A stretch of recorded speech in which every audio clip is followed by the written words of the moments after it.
Welcome to Romance Audiobook Library. If you enjoy these stories, please subscribe to our channel. Prologue. A not-so-bad change after Nanarmi-san and I hold up. After Nanarmi and I made it through that strange incident between us, the incident that had been like a fight, but not like a fight at all. A small change took place. That change was different from the change that took place between me and Nanarmi-san, between me and Nanarmi. Nanarmi-san, Nanarmi-hum. Getting used to calling her by her name was harder than I thought. Unless I made a conscious effort, I easily slipped back into using the honorific. Saying it aloud also felt kind of awkward. Maybe that was just how it was going to have to be for a bit, given that I hadn't addressed anyone this way for pretty much my entire life. That said, it seemed that Nanarmi herself was enjoying seeing me go through all this. She especially seemed to get a kick out of hearing me rush to drop the honorific after calling her Nanami-san by accident.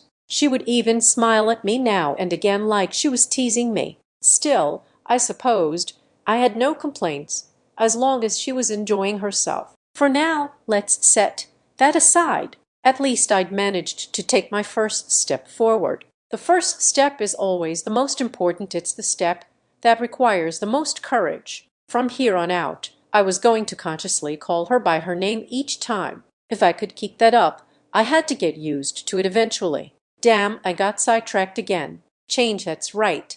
I was talking about the change around me. I knew all sorts of things had changed since I'd started dating Nanarmi, but this one was a little different. To be specific, when I was by myself, a lot of the guys at school would now start talking to me. When I'd first started going out with Nanarmi, people would ask me loads of questions or would try to get a look at me from far away, but barely any of them had actually tried to talk to me. Them doing so now made me realize that not only had I never really talked with the girls in my class, but I had also never really talked with the guys. I basically never started conversations myself, so it had been pretty normal for me to not talk to anyone there. That was what made this such a huge change for me. That said, most of our conversations were about Nanarmi. People would ask about me from time to time in the course of our conversations, but for the most part, we would talk about what Nanarmi was like, what kinds of places we went to on our dates, whether I'd been in Nanarmi's room, that sort of thing.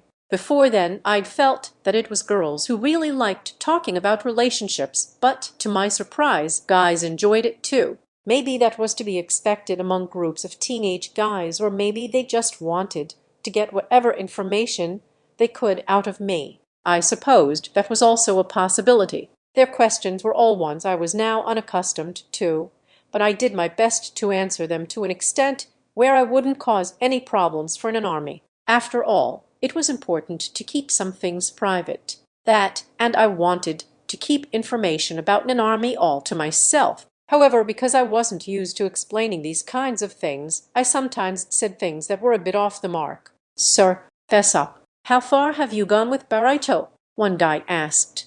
"How far?" There was the hot springs, I guess. Like that, I'd given a strange response to a question that, had I just thought about it, I would have known was about the progress of our sexual relationship. The question had been so out of the blue that I'd answered it without even thinking. Of course, my vague response invited a slew of questions about what that even meant, but I somehow managed to keep the staying overnight part to myself. I didn't even want to think about what people would say to me if they found out that we'd stayed in the same room. Since we'd gone with our families, it wasn't like we'd get in any trouble with the school or anything, but even then, that wasn't the kind of thing that should be publicly announced. In any case, although I couldn't quite call my efforts smooth sailing, I was starting to be able to carry on conversations with my classmates. It was like going through rehab, in a way. "And how far did you end up going? I bet you guys have already done all sorts of things, huh? Dude, I'm super jealous that you have a girlfriend like her." What do you mean?" I'd managed to get around the whole hot springs topic, but because of that, we ended right back where we'd started. The guy I was talking to looked kind of envious as he got lost in his own messed up fantasy. I felt bad bursting his bubble as he was letting his imagination run wild, but the truth was we really hadn't done anything. At least, I didn't think we had.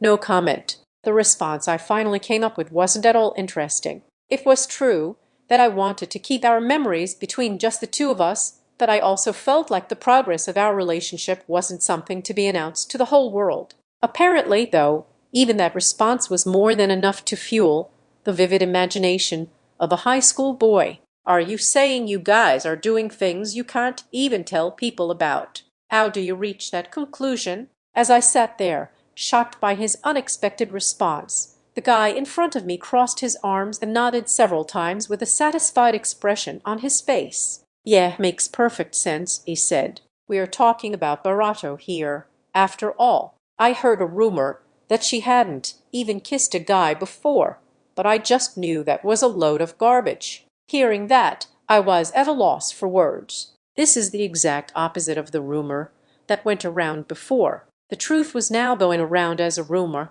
and what's more, that rumor was described as garbage. Even though those who'd stuck around in the classroom on that fateful day had heard the truth from Nanarmi directly, the kids who hadn't been there got information through hearsay. That photo of us had been uploaded to the class group chat, but most likely no one had shared what Nanarmi had said that day. That being said, I couldn't be sure, since I'd only gotten a glimpse at the chat log when Nanarmi had shown it to me. If we were making assumptions based on that image alone, it probably would be hard to believe that Nanarmi had never kissed anyone, and doing so wouldn't be that out of the ordinary. Even though, to me, Nanarmi was a pure, somewhat shy, perfectly normal girl, she probably didn't show that side of herself to other people that much. Even I had only learned that about her after we'd started going out.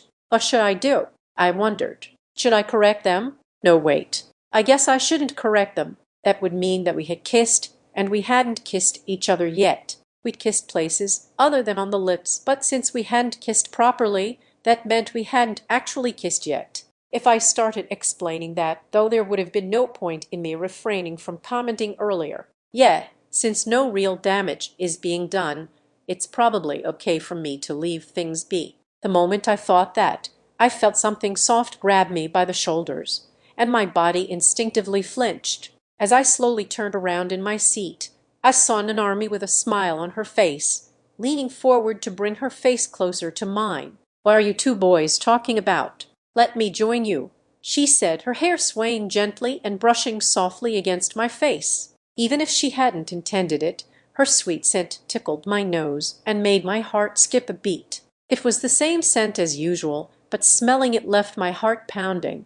I'll never get used to this. I cleared my throat, as if that might keep my cheeks from turning red. Then my eyes found Nanarmi as she stood there, smiling and tilting her head. "It wasn't anything serious. Just stuff about how you and I were doing," I told her. "You and me like dating stuff. I didn't know guys liked talking about that stuff too." She laughed lightly, her hands squeezing my shoulders. Her touch tickled, and I had to force myself to keep from twisting my body. The guy in front of me watched the two of us with envy. He then smiled wryly and, adding to my response, said, "Yeah, we were just talking about how rumors can't be trusted." When Nanarmi heard the word rumors, she reacted with a slight twitch. Of course she would. Strange rumors about us had gone around just the other day. It was no surprise that she'd be somewhat sensitive to rumors in general. She was probably nervous that maybe another weird rumor was going around, which made her next question inevitable. "Like what kind of rumor?" she asked. Unlike the smile she'd had on her face a moment before, her expression was now one of seriousness. Maybe she was wary about what she might hear. I swallowed hard when I saw her expression. Our classmate, however, didn't seem the least bit bothered and shared the current rumor as though he couldn't believe she hadn't heard yet. As I sat there, I couldn't help but wonder if it was okay for him to share it so freely, but I supposed it was no big deal for him since he wasn't involved. "Oh, you know the rumor that you and assume I haven't even kissed yet," he said. When I heard it a second time, I realized that it was actually a pretty embarrassing rumor. Nanarmi's face changed once again, from an expression of seriousness to now one of mild shock, with her mouth open slightly. I couldn't tell by looking at her if her brain hadn't quite caught up or if it was refusing to recognize the new piece of information. As our classmate's words gradually sunk in, her cheeks grew redder and redder. Once her entire face had reached maximum redness, she attached herself to my back to hide behind me, then raised her voice as though she were outraged. What kind of a rumor is that? It is a rumor, right? But, yeah, it is, but ha! He seemed overwhelmed by her reaction, or rather, he looked bewildered, surprised by a version of Nanarmi he'd never seen before. It was a sight I saw from time to time, but this must have been a first for him. After thinking for a moment, Nanarmi came out from behind my back and stood up straight, puffing out her chest. "Yashin and I kiss a lot, all the time," she declared. "Excuse me." Now it was my turn to be dumbfounded. I thought about what she'd said, dwelled on the words, let them sink into my brain, and then promptly turned bright red. "Wait, why are you telling a lie like that?" Right," the guy replied, unable to say anything more. His response was totally understandable. There was no right reaction to a declaration of kissing. However, Nanarmi's lie was immediately revealed. "Come on, Nanarmi, what are you saying? You just said the other day that you two hadn't kissed yet." The girl standing behind Nanarmi must have been in the classroom that day. I couldn't remember her name, but I had a vague feeling that I'd seen her face before. Nanarmi, having been set straight, was quivering from panic and confusion. When I thought about it some more, I realized we'd kissed loads. "He's kissed me on the cheek and forehead and stuff," Nanarmi exclaimed. "What do you mean? He hasn't kissed you on the mouth yet, right?" the girl asked. "No, he hasn't, I guess not." "Nanarmi, you're so much more pure than you look. Do you want me to teach you how to do it?" The girl smiled teasingly and touched a finger to her own lips. Nanarmi stared at her, her cheeks glowing red. "Oh, geez. Seriously?" Nanarmi, now as red as a tomato, began throwing a tantrum like a child. Seeing her transformation, the girl let out a mumbled "oh, shoot," and ran off like a rabbit escaping from a predator. Not missing a beat, Nanarmi took off after her. It looked like I was going to have to help clean up the situation. I could only assume that Nanarmi had blurted all that out in confusion. Barato can make faces like that too.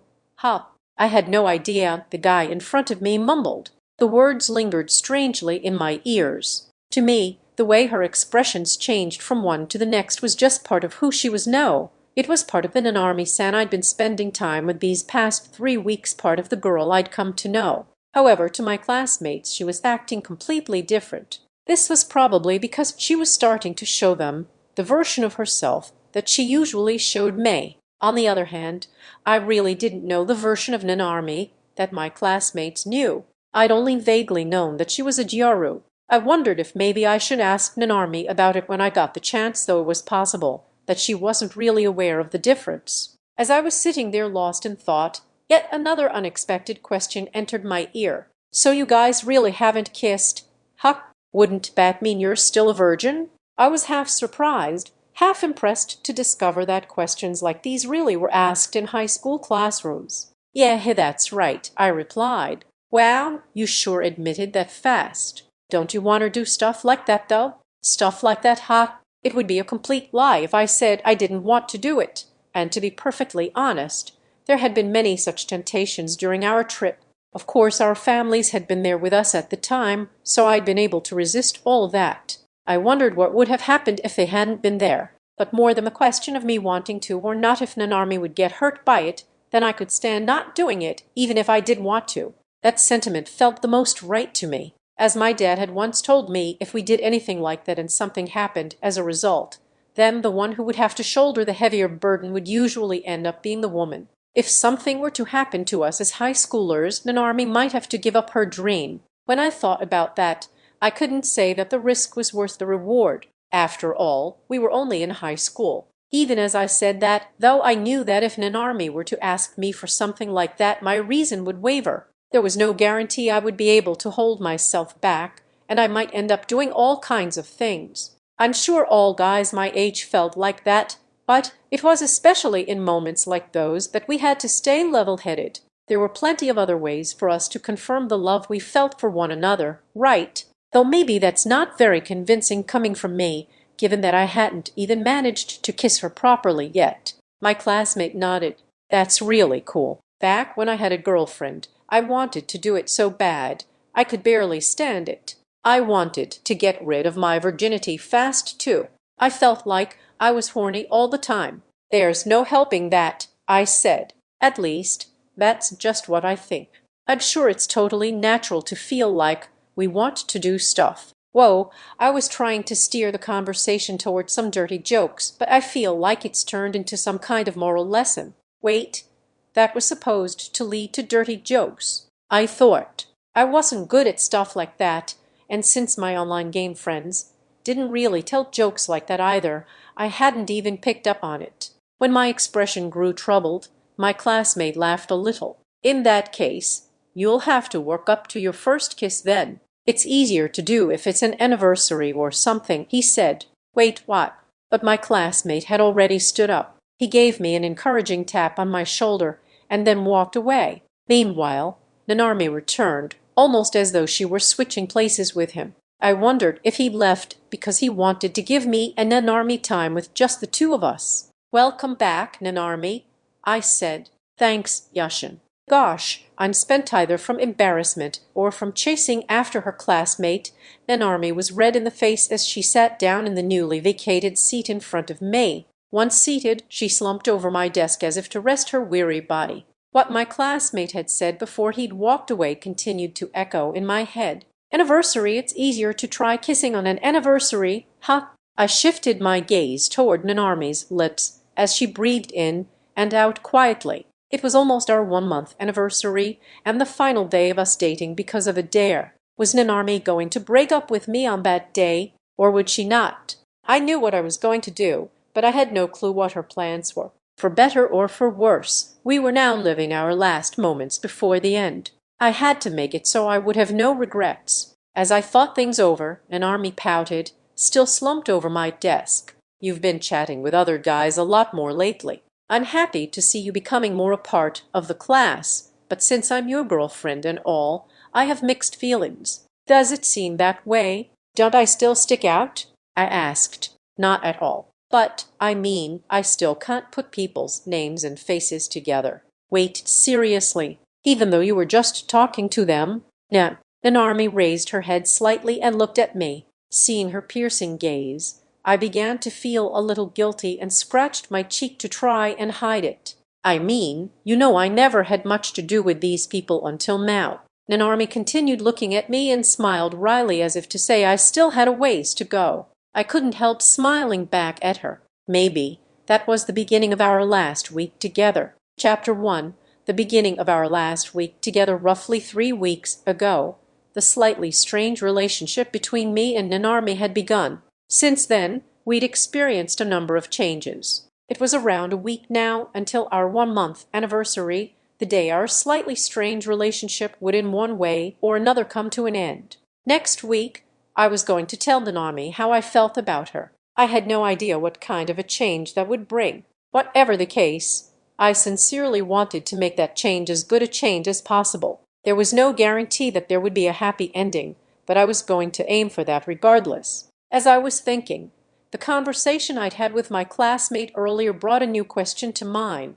I wonder how far we can go and still have it be okay for a high school relationship, I mumbled. What do you mean? Nanarmi asked. We were in Nanarmi's room as usual, chatting about nothing in particular after we'd finished studying. I was looking at the photos we'd taken in the photo booth at the arcade to commemorate the day I'd called Nanarmi by her name. It was the first time I'd ever done something like that. There were several different photos in the set. One of them was even saved on my phone, which I'd had no idea you could even do. Well, like in this photo, does kissing on the cheek count as being high school appropriate? I asked. That's right. While we were in the photo booth, Nanarmi had kissed me on the cheek. It had been shocking even for a candid shot. Because of that, we'd ended up with a photo in which she was kissing me as I was sporting a dumbass grin. If I'd done the same thing to her, we would have ended up kissing for real.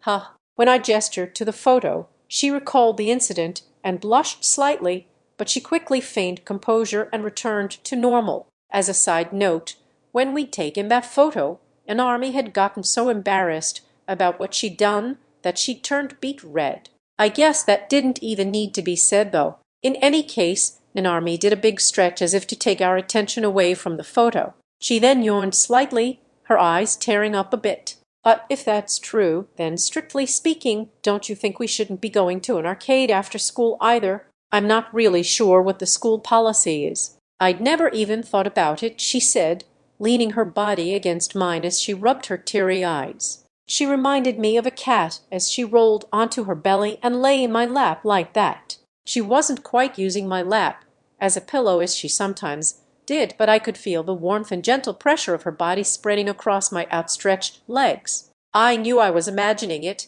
but I felt like I saw cat ears on Nanarmi's head. Cat ears, I could definitely work with that. Nanarmi shifted to lie on her back and looked up at me. Since I'd been looking at her head, our eyes met when she flipped over. She seemed surprised for a moment, but immediately flashed me a mischievous grin. She then brought her index finger up to her lips and tilted her head. Her hair fell across my knees, tickling me. But, Yashin, are you saying you want to do something more risque? Nanami moved her index finger slowly in an arc along her lips. With a somewhat sensual gesture, she lifted her finger away and pointed it toward me. Her cheeks immediately turned red. Don't say that and then get all embarrassed, I said. Maybe she'd reached her limit, given the reminder of the photo. Finding even that to be adorable, I broke out into a wide grin, making her turn even redder. She began flailing around in my lap, pummeling my chest with her fist.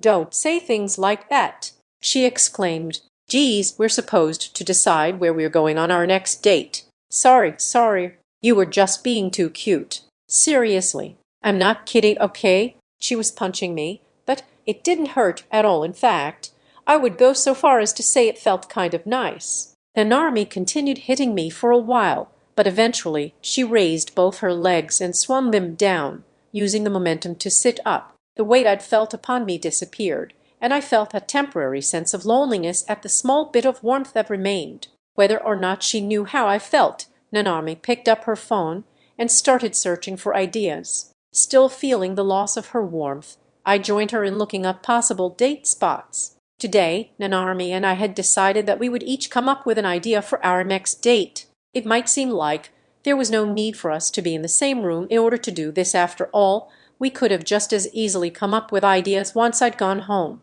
However, we had a reason for doing things this way. For our first date, I'd invited Nanarmi to go see a movie together. For our second date, Nanarmi had invited me to go to the aquarium, and we'd made some unforgettable memories. For our third date, we had gone on a trip to the hot springs and enjoyed the cherry blossoms. At the end, we'd even played a game together in my room and surprised each other in all sorts of ways. Every single one of those dates was fun, each with their own irreplaceable memories. But now, with only 1 week left until our 1-month anniversary, we were starting to plan what to do for our fourth date. And therein lay our problem. Since it was the date right before our 1-month anniversary, both Nanarmi and I were pretty pumped up about it. The more we'd talked, the more we had both come up with places we wanted to go, which in turn had made it increasingly difficult to decide where to choose. We could go back to the aquarium to watch the dolphin show we'd missed, go to see the cherry blossoms again as just the two of us,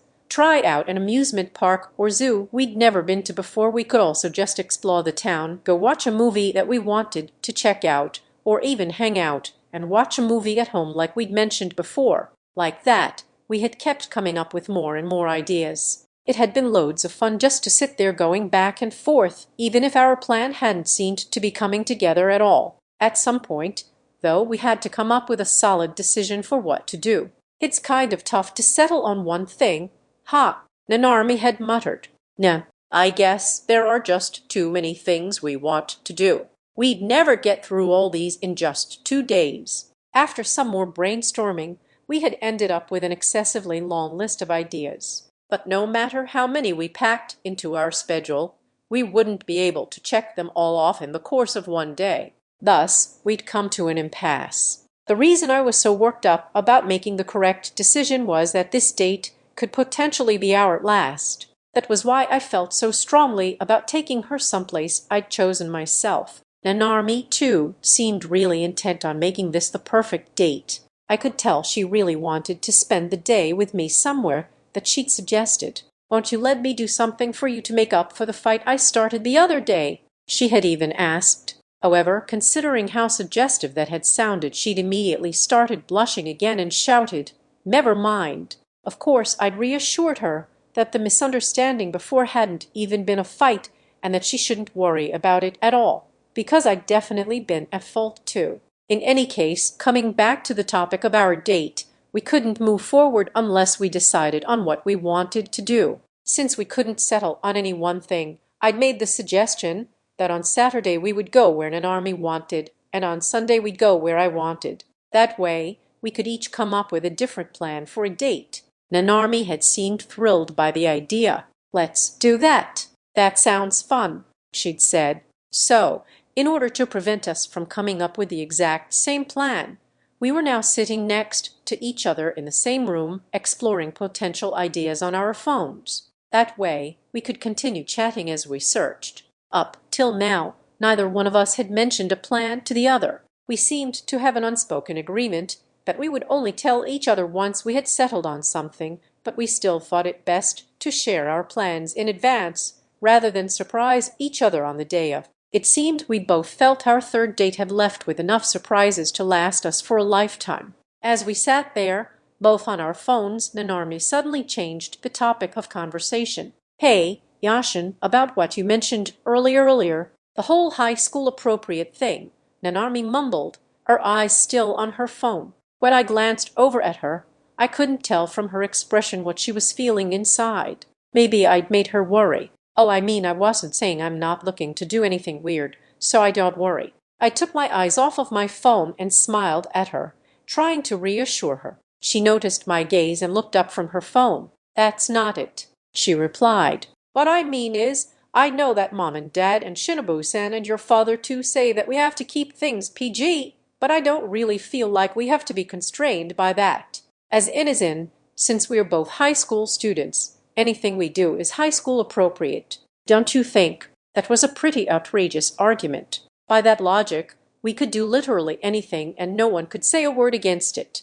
What's more, if we used that as our excuse, we might not be able to stop ourselves from doing all kinds of things. I hesitated over whether to agree with what she'd said. "Don't you think that sounds kind of problematic?" I finally asked, still not being able to buy her argument. I didn't entirely enjoy disagreeing with her, but I also felt reluctant to approve of what she'd said. Nanarmi, on the other hand, didn't seem upset with my reaction. In fact, she didn't seem affected by it at all. "Yeah, you're right," she replied. I hadn't expected her to react that way, so I just looked at her and gave her an awkward smile. She seemed to have expected such a reaction from me as well, since she continued her explanation. "A friend has a boyfriend, and she, does stuff with him that I'm not even sure I should be hearing about. I mean, it's so much that I can't even say it out loud. What kinds of things is she telling you? That makes me kind of worried in more ways than one." I used to just listen to her without thinking about it much, but things have changed now that I have a boyfriend too.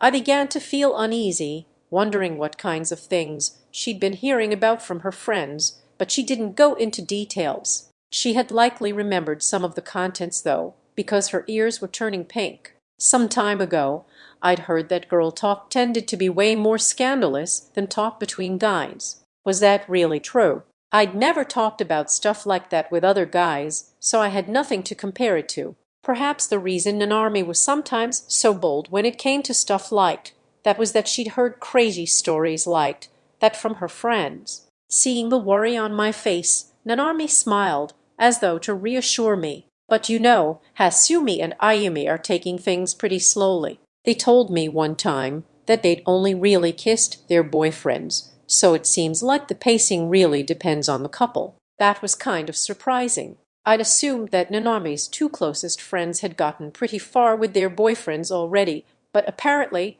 that wasn't the case. Maybe it had something to do with the guys they were dating. I heard that both their boyfriends were adults, so maybe they couldn't legally do anything with high schoolers. If that was the case, then it made perfect sense. But since I hear all those stories and am always learning so much, when the time comes, we'll have nothing to worry about. Just as I thought I could stop worrying, she'd hit me with that. My concerns seemed to have been spot on. When Nanarmi winked at me, all proud of herself, I narrowed my eyes slightly and looked at her, exasperated. "There you go, saying stuff like that again. I'm not gonna help you when something happens, but you end up self-destructing, especially after making a statement like that." She laughed. "I guess I've just picked up lots of stories from other people, even if I haven't done anything myself. You never know what's gonna come in handy one day." "Why would you say that?" Despite my shock, I burst out laughing and Nanami joined in.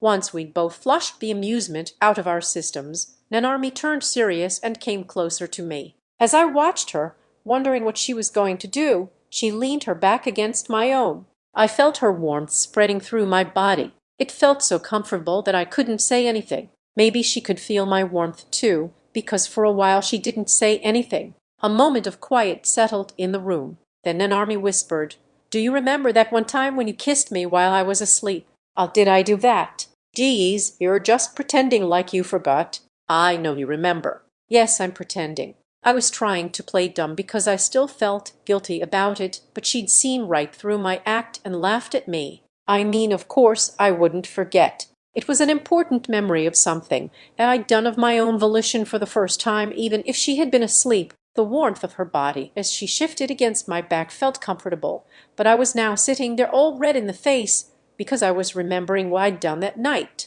"Seriously, I can't believe I did that." "I'm truly, truly sorry I did that while you were asleep," I said. "Oh, no, I don't mind it at all. I told you it made me happy, remember." She laughed even more heartily, her back still against my own. But rather than getting angry with my apology, she seemed somehow relieved. As I was still sitting there, trying to deal with my remaining guilt, I was suddenly enveloped by a soft, warm sensation. Nanami was hugging me gently from behind. I could feel her against my entire back. Her scent was gentle and reassuring. I savored her warmth, dreamily thinking of how happy I would be if I just fell asleep right there and then. Then a comforting voice that was somehow reminiscent of a mother's echoed in my ear. "I think it's better for us to go at our own pace, instead of worrying about what's appropriate for high schoolers. We don't have to force ourselves or anything. That's why, moving forward, let's just keep going like we always have." When I heard her say that, I felt something I couldn't put a name to overtake my heart. It was true that maybe I was too caught up in the high school appropriate thing. That probably had something to do with the fact that today had been my first time in a while talking with a male classmate. When he told me that high school students wanted to do all sorts of things, I'd panicked. Feeling the pressure of the end of our relationship drawing closer probably hadn't helped either. When I'd realized I was deviating from what other people considered normal, I just couldn't help wondering if that was somehow a bad thing.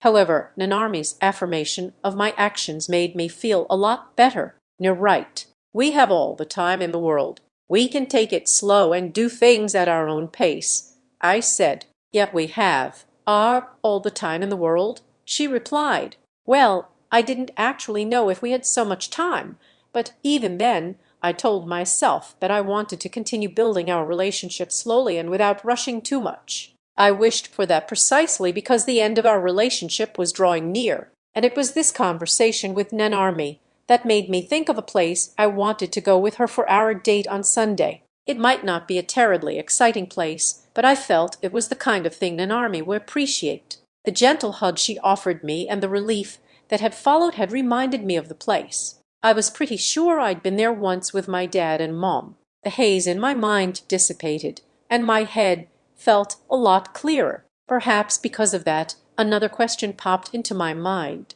"By the way, how far do you feel comfortable going with me right now?" With her sitting there hugging me from behind, I'd ended up getting a bit cocky. However, Nanami didn't seem fazed at all. Still holding me, she brought her face close to mine and ever so softly whispered, "Actually, I'd like to know how far you're willing to take me." She'd spoken in such a beautiful, gentle, comforting voice, and yet what she'd said was absolutely mind-blowing. The problem went way beyond the fact that she'd countered my question. My entire face burned red, and sweat seeped from every pore of my body. I'd thought she would become all flustered by my question, but here I was caught by an unexpected comeback. My heart became filled with a sense of defeat, along with an odd sense of satisfaction. I lose. I totally give up. Where did you learn to say a thing like that? I asked, wondering if this had spawned from the talks she'd been having with her girl friends. My heart just couldn't take it. I raised both my hands in surrender. Nanarmi just laughed. With her body still stuck to my back, she spoke in my ear again. Her breath tickled me, sending a shiver down my spine. I'm totally embarrassed, but at least I got my own back. Truthfully, I don't know what I'd do if you actually tried anything with me, even though she'd said that. Her cheeks weren't red, and her ears weren't flushed either. Maybe more than embarrassment. She was feeling delighted that she'd gotten me to give in. Is this the kind of thing she'll get embarrassed by when she thinks back on it later? I wondered. As I continued sitting there, Nanarmi moved away from me. Then, as though she'd suddenly remembered something, she brought her index finger up to her lips and smiled at me sensually. If you ever want to kiss me on the lips, let me know. I'm probably good to go whenever you are. I was at an absolute loss for words. All I could do was turn bright red and stare at her finger. I might have even stopped breathing. Eventually, though, a shout from Nanarmi tore through the silence. Say something. Having witnessed her self-destruct as always, I felt a sense of relief and burst out laughing. She tried to grab me with indignation in her eyes, laughing all the while. Yup, this was the way she ought to be. When I got home, my routine was basically the same as always.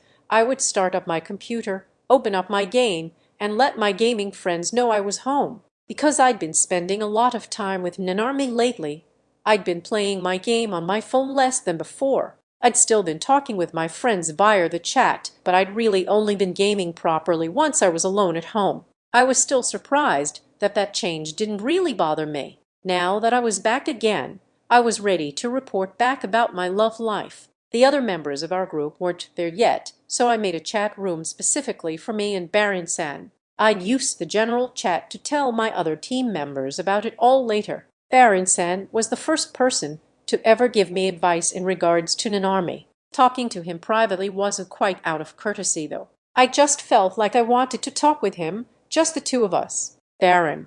Well, it's already been that long.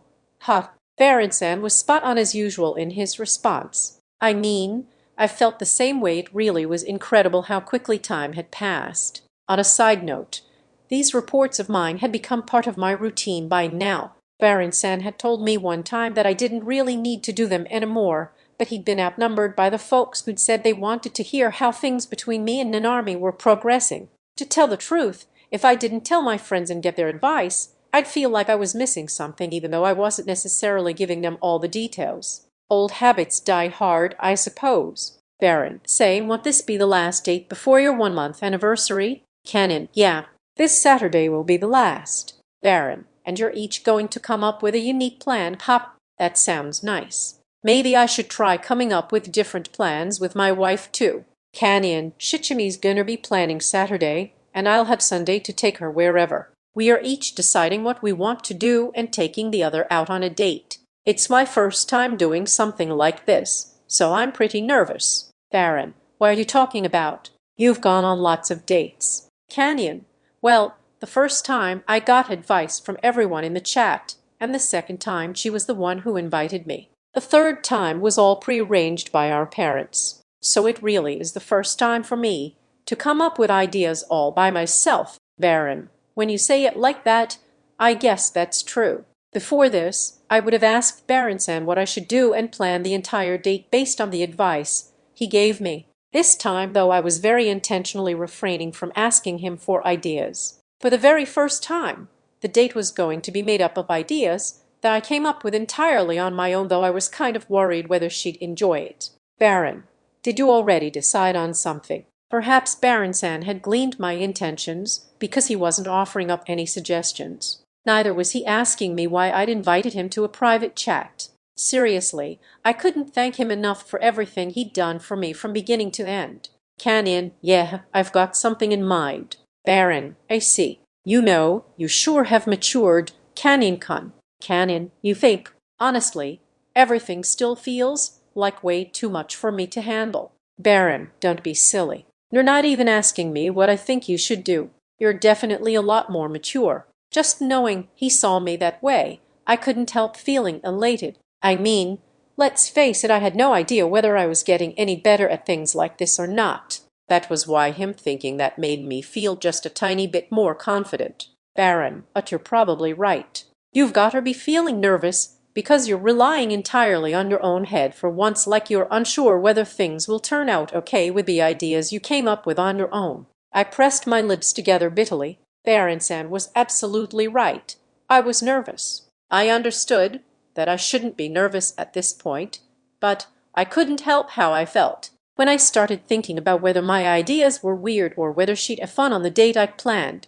Anxiety bubbled up inside me. It was slightly different from the panic I used to feel. Now, no matter what I did, I couldn't calm myself down. Canyon, you're totally right. Do popular guys not feel this kind of worry? Baron, I couldn't tell you what popular guys feel, but when I first asked my wife out on a date, I was so nervous I couldn't sleep, so I know exactly how you feel. I hadn't expected him to say that. To me, Baron seemed like the kind of adult who could do anything without even trying, so hearing about such a vulnerable part of himself felt really refreshing somehow. Canyon, I can't believe you were like that too, Baron. It's true, though. Sometimes I'd overplan so that we'd run out of time to do stuff, or I'd make all sorts of other mistakes along the way. There was even this one time when the restaurant I'd planned to take her to was closed. I guess it's a good memory now, but still, Canyon, I would have never imagined. As I listened to Baron sharing all sorts of stories of his past failures, I felt my nervousness slowly drain away. As arrogant as it might sound, hearing that even someone I thought was a perfect adult made all sorts of mistakes made me feel like I wasn't that different from him. Baron, so, yeah, there's no need for you to feel nervous either. Canyon, do you really think so? Baron, soon it's going to be a whole month since that dare confession. As someone who's been here for you throughout all that time, I guarantee it. If it's you and your girlfriend in question, then no matter what comes up, I'm sure you'll be able to turn it into a happy memory. Canyon, thanks. I really appreciate it. The nervousness I'd been feeling before talking to Baron was almost gone. His advice was just as precious to me as it was convincing. I felt like I could always believe in what he said, and was glad I was able to talk with him before the date. Deeply grateful to have someone so mature on my side, I told Baron something else I'd decided on. Canyon, Baron, I want to make this my last report before the anniversary. The next time I talk to you about all this stuff will be after everything has ended. That's my plan, anyway. Baron, I see. And what made you decide that? Canyon, our next date will be the one I came up with on my own for the first time, so talking about it with other people seems barren. Yeah, you're right.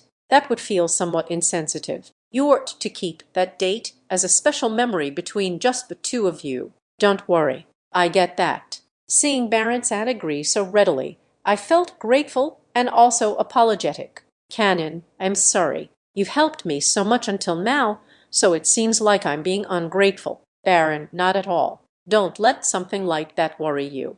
Is it okay if I add one condition? Canyon, a condition. Baron, the report you give after everything has ended, make sure it's a happy one. I agreed to his condition immediately. I had no intention of giving any other kind of report. I still felt slightly anxious, but nevertheless I believed that everything would turn out okay. Baron, in any case, given that it's right before your date, shouldn't you be talking to your girlfriend instead of me? Of course, Baron was being considerate, but after this conversation, I wouldn't be talking with him and any of the others for a good while. This was the only time I had to give him an update. Besides Canyon, it's fine. She's probably chatting with a lot of different people right now, too. With that, while still thinking of my girlfriend, I continued my conversation with Baron. Interlude. Her report my room, which had been lively just a moment ago, suddenly felt too big. And because it felt too big, it also felt kind of lonely. I knew this happened every time, but that didn't mean that I could get rid of the feeling. I thought about Yashin, my boyfriend, who'd been with me up till that point. Toward the end of our conversation, he'd asked the most unbelievable question. How far do I feel comfortable going with him? Geez, seriously, the things he says. It's not even fair for him to ask a question like that all of a sudden. I mean, honestly, where in the world did he learn to ask stuff like that? From Baron? Don't tell me it really was from Baron-san. Even if that's not the case, Yashin does so much stuff without really knowing what he's doing. That's the most troublesome type of guy there is. I knew thinking about all these things was making me angry, but that didn't mean I disliked remembering. In fact, a large part of me was actually enjoying thinking back to what he'd said and done. There was no way I'd let others know about that, though. At least I'd managed to deliver a pretty good comeback. Seeing Yashin all embarrassed had made me super happy. It wasn't that I wanted to take the lead in things, but since I somehow always ended up getting embarrassed by the stuff he said, it was okay for me to get him back once in a while, right? And no one better point out how my embarrassment was of my own making. In the end, though, I'd somehow managed to dig a hole for myself as usual, and Yashin had given me that pitying look. Seriously, what was I doing? Exasperated with myself, I looked at my phone, then tapped out a message to my usual group chat. Nanarmi, thanks for bringing me and Yashin together, you two. It was just a simple message with no preface of any kind. Are they showering right about now? I wondered. Or are they hanging out with their boyfriends? As I was thinking that, my message was marked as read, and I received 2 replies. Maybe they were both alone. Hatsumi, what's gotten into you all of a sudden? All we did was dare you to confess. Ivy, right. I'd get it if you were upset, but it's totally weird for you to thank us. It wasn't that anything was up, per se. It was just maybe because I'd finally come up with a plan for our last date. I was suddenly feeling like I wanted to thank all sorts of people. I'd managed to thank my mom, dad, and little sister directly. I'd also sent a message to Shinobu-san and Toru-san earlier. A plan for our last date. That's right, our last date. I had no intention of making it our last, but maybe Saturday and Sunday really would be the last time he and I would go out together. That was why today I'd been contacting everyone. Of course, after I'd done that, I would message Yashin too. I'd already let him know that in advance. Yashin had told me that he'd be chatting with Baron-san today, so I probably still had time. I was pretty sure he was filling him in like usual. It was kind of funny that I'd ended up doing something similar. There was one more person I wanted to thank, but before I contacted that final person, I had to thank Hatsumi and Ayumi, the pair who instigated this whole thing. Nanarmi, a dare, it all started with a dare, but I'm just so happy that I was able to meet him. I get to have this last date with him because of it. That's why I want to thank you both. It took a while for the 2 of them to respond. When their replies finally did arrive, they didn't directly reference my own message. My friends must have sensed something from what I'd said. Hatsumi, when it's all over, we'll apologize to Miss Yumai too. That is, I want you to let us apologize to him. Ayumi, yeah, for sure. No matter what happens, we want to do at least that. For a moment, I thought that they shouldn't worry about it so much, but I stopped myself from saying so. Of course they'd be concerned, plus it seemed wrong of me to take away their opportunity to apologize. Nanarmi, yeah, let's all apologize together. I don't know if he'll forgive us, but still, let's go for it. That said, the fact I'd gone through with the dare was all on me. I had no intention of blaming anyone else. Sure, I'd been dared, but I'd decided to do it. I had to take responsibility. Even if the 2 of them were going to apologize, I wasn't going to forget that. Nanarmi, all right, already. Let's get it together. When all this is over and done with, let's get together and have a party. Maybe we can have your boyfriends join us and do a triple date. That would be fun. I wanted to introduce Hatsumi and Ayumi's boyfriends to Yashin too. It would be awesome to go somewhere all together. Otoni had a big enough car, so maybe he could drive and we could go somewhere farther away than usual. I kept coming up with ideas and sharing them in the chat. Hatsumi, yeah, let's go all out. And when we do, we'll treat you guys. Ayumi, the huff, let's partay. We can do karaoke, go bowling, or even visit an amusement park or something. I tried not to think about what would happen if things didn't go well. Instead, I chatted with Hatsumi and Ayumi about all the fun things we could do in the future. I think we all sincerely believed that such a future would come. We chatted for a while, but since I didn't want it to get too late before I got in touch with the final person I wanted to thank, I said my farewells and left the conversation with my 2 friends. I then finally proceeded to message the person I'd saved until the very end. I could have called her, but since it was late and I didn't want to trouble her, I decided to send her a message. Maybe she's asleep already, I thought. Middle schoolers might already be asleep at this hour. As I was thinking that, though, the message I'd sent became marked as read, and I received a response. Peach, what's wrong, Shichini-chan? I haven't done anything for you to thank me for. Shichini, that's not true at all. Peach-chan. The person I contacted was Peach-chan. Ever since we'd talked on the phone, Peach-chan and I had actually been talking pretty regularly. I'd even chatted with her a bit about the upcoming date and told her how much I appreciated everyone's help. When she'd asked me whether we could chat again when it got closer to the date, I'd immediately said yes. We hadn't chatted so formally like this since the last time we'd talked on the phone. Peach, good luck on your date, Shichini-chan. You must be really excited about it. Ha, Shichini. I'm excited, but I'm also really nervous. It's my first time going on a date somewhere I chose. Peach, oh, that's right. I guess Kanin-san is your first boyfriend. Yeah, it's always nerve-wracking to have to come up with a plan yourself. I totally know how you feel. Shichini, really? Wait, have you had to come up with plans for dates before too? Peach-chan. I couldn't help latching onto her remark. Isn't it super early of her to have gone on a date in middle school? I thought. Oh, but I guess Hatsumi and Ayumi were going on dates when we were that age. Wow, that's super impressive. Peach, oh, no, no, no. One time when I was in elementary school, I invited a boy I was friends with to go to the science museum with me. It wasn't a date or anything like that. Elementary school, wait. People go on dates when they are in elementary school. Shichi, hold up. That's totally a date. That's so cool of you, going on a date when you were in elementary school. You were even farther ahead than I was. Peach-chan. To think that Peach-chan had already been on a date. A science museum.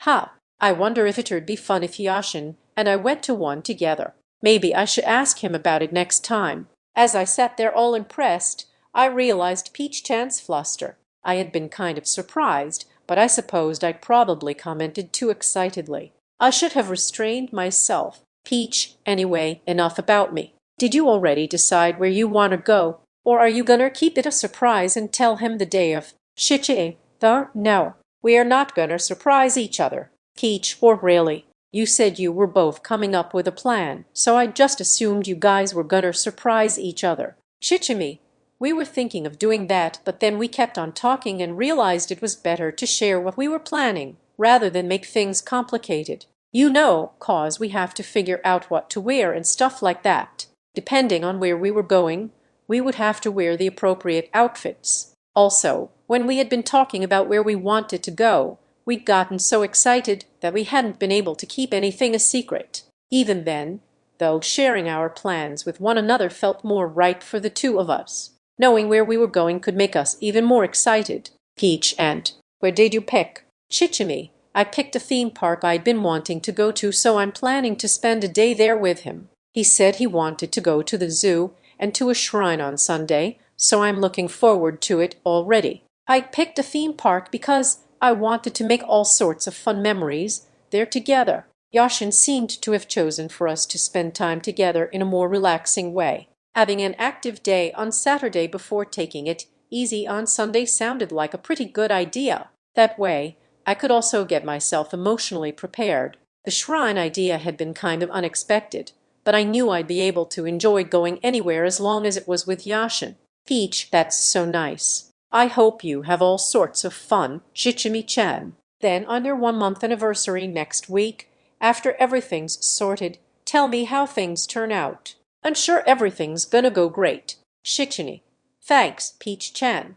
I'll do my best to share good news. Peach. Actually, if things turn out weird, I'm gonna be super upset with Kanyan-san. He hasn't shown up in the chat in a while, but if he makes you cry, I'm never gonna forgive him. My heart warmed at her adorable and heartening encouragement, and I thanked her once again. The day had turned into one of giving thanks to all sorts of people. After that, we chatted about nothing in particular. Peach-chan told me all sorts of things I didn't know about Yashin and his time spent in game, and we also talked a little bit about me and him. By the time we realized it, Quite some time had passed since we'd started chatting. Peach spoke. Wow, it's already so late. You're still gonna talk with Kanin-san after this? Right, Shichimi-chan. I'll miss you until the next time we chat, but I'll be eagerly awaiting good news. Shichide, yeah. Thanks, Peach-chan. Talk to you soon. Bye. Once I'd hung up the phone, I let out a long sigh. Had I managed to thank everyone I wanted to thank? I was truly grateful to everyone for supporting us and helping us come all this way in only a month. In my heart, I thanked everyone one more time. I wondered whether I should call Yashin or not.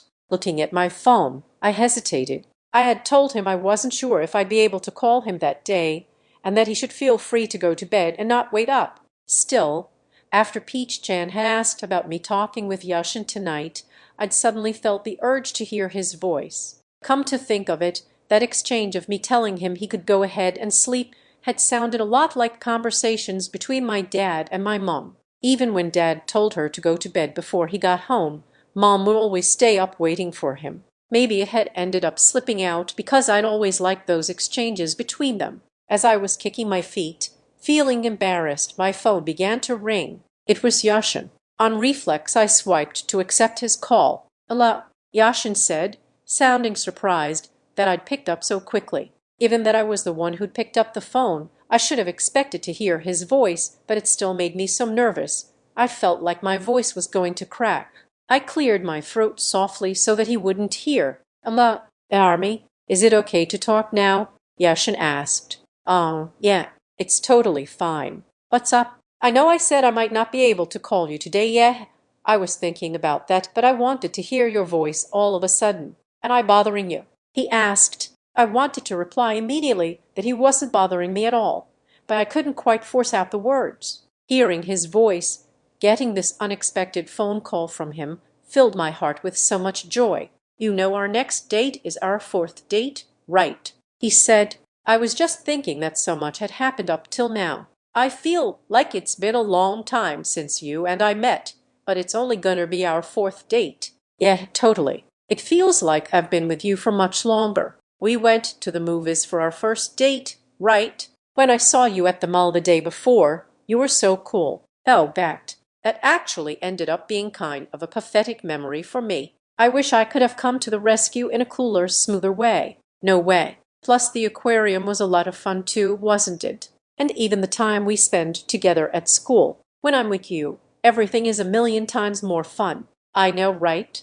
Ever since I started going out with you, school's become way more fun. The more we talked, the more memories flowed out of us. We were intentionally talking about what we'd done since we'd started going out, rather than our upcoming 4th date. Seriously, so much has happened until now, I said. It's been such a blast, though I can enjoy doing anything as long as it's with you. Yeah, same. I know we're too young to be talking about our past, but even if it hasn't been that long, we've already made heaps of memories. We really did have so many memories. I didn't know what it felt like for normal couples, but to me, our past 3 weeks together really felt dense with all sorts of goings-on. Was this normal for everyone that was in a relationship? As we kept going back and forth about all the memories we shared, I suddenly remembered a detail from our aquarium date. By the way, do you remember Yugi-chan? You know, the girl we met at the aquarium. I bet it's adorable to have such a cute daughter. Hey, Yashin, do you want a daughter too one day? A daughter? How? If I ever had a daughter, I feel like I'd never let her marry anyone. I'm pretty sure I'd spoil her rotten too. Or har. You're like my dad then. In my house, my mom tends to be the strict one. Maybe we'd be like that too. You'd spoil her, and then I'd be more strict too. I mean, once the words were out of my mouth, I realized what I was saying, that Yashin's daughter would also be my daughter. By the end, my words had fallen to a soft murmur. Yashin seemed to realize it too. He let out a sudden "oh" and then grew silent. "Say something." I thought. "You were the one who—" "Oh, no. I was the one who started it." An awkward silence settled between the two of us, but I occasionally get pictures from Yuki-chan's mom. It sounds like Yuki-chan's saying she wants to see us again too. I was so desperate to change the subject, I was nearly shouting. Even over the phone, I could feel Yashin draw in a breath, but he responded immediately. "Why, yeah, Once things calmed down, it'd be great to have a get-together with all the people we've met, though I never thought an introvert like me would ever say something like that. I was thrilled to realize that Yashin, who really was an introvert and liked being alone, thought it was fun to be with me, even though our conversation had turned slightly awkward and even though I wasn't sure how things would turn out. Let's most definitely get everyone together sometime, and I sincerely wished for that. Chapter 2. Our last date. Day 1. I'd been having this one dream just about every day lately. In that dream, it was the day of our 1-month anniversary, and I was telling Nanarmi that I liked her. Nanarmi was surprised, but then she started saying something to me, and that was when I would always wake up. I received no answer, even if I tried to fall back asleep. I never got to see the continuation of the dream. The next day, the exact same part of the dream always replayed itself, as though I were stuck in some sort of a loop. That day was no different. Ugh, I can't believe I woke up so early, I muttered to myself after letting out a long yawn. It was a little after 5 a.m., and considering Nanarmi and I would be meeting at 9, I had nearly 4 hours to kill. I'd had that same dream again. I'd heard once that your dreams are supposed to be the manifestation of your anxieties and desires. Was that the case with this dream as well? If that was the case, then wouldn't it make more sense to dream about today's date instead of the anniversary? It was our 4th date. After all, the first day of it, at least. It probably made more sense to count today's date as our 4th and tomorrow's date as our 5th. For some reason, though, both Nanarmi and I understood that today and tomorrow counted as one single date. I guess that made sense considering we counted our trip from last week, with both Saturday and Sunday combined, to be our 3rd date. In any case, our date was finally upon us. At Nanami's request, we had decided to meet up instead of having me pick her up. To tell the truth, I was reluctant to oblige, because I was worried about someone trying to hit on her while she was out heading to our meeting place by herself. But in the end, I'd given in. I was still worried, though. Very worried. I wondered if Genichiro-san would follow her around as her bodyguard again. Maybe that was another reason I'd woken up early. Of course, I was excited about our date, but the more I thought about it, the more worried I became. There was still enough time for me to go back to sleep, but I didn't want to risk oversleeping somehow.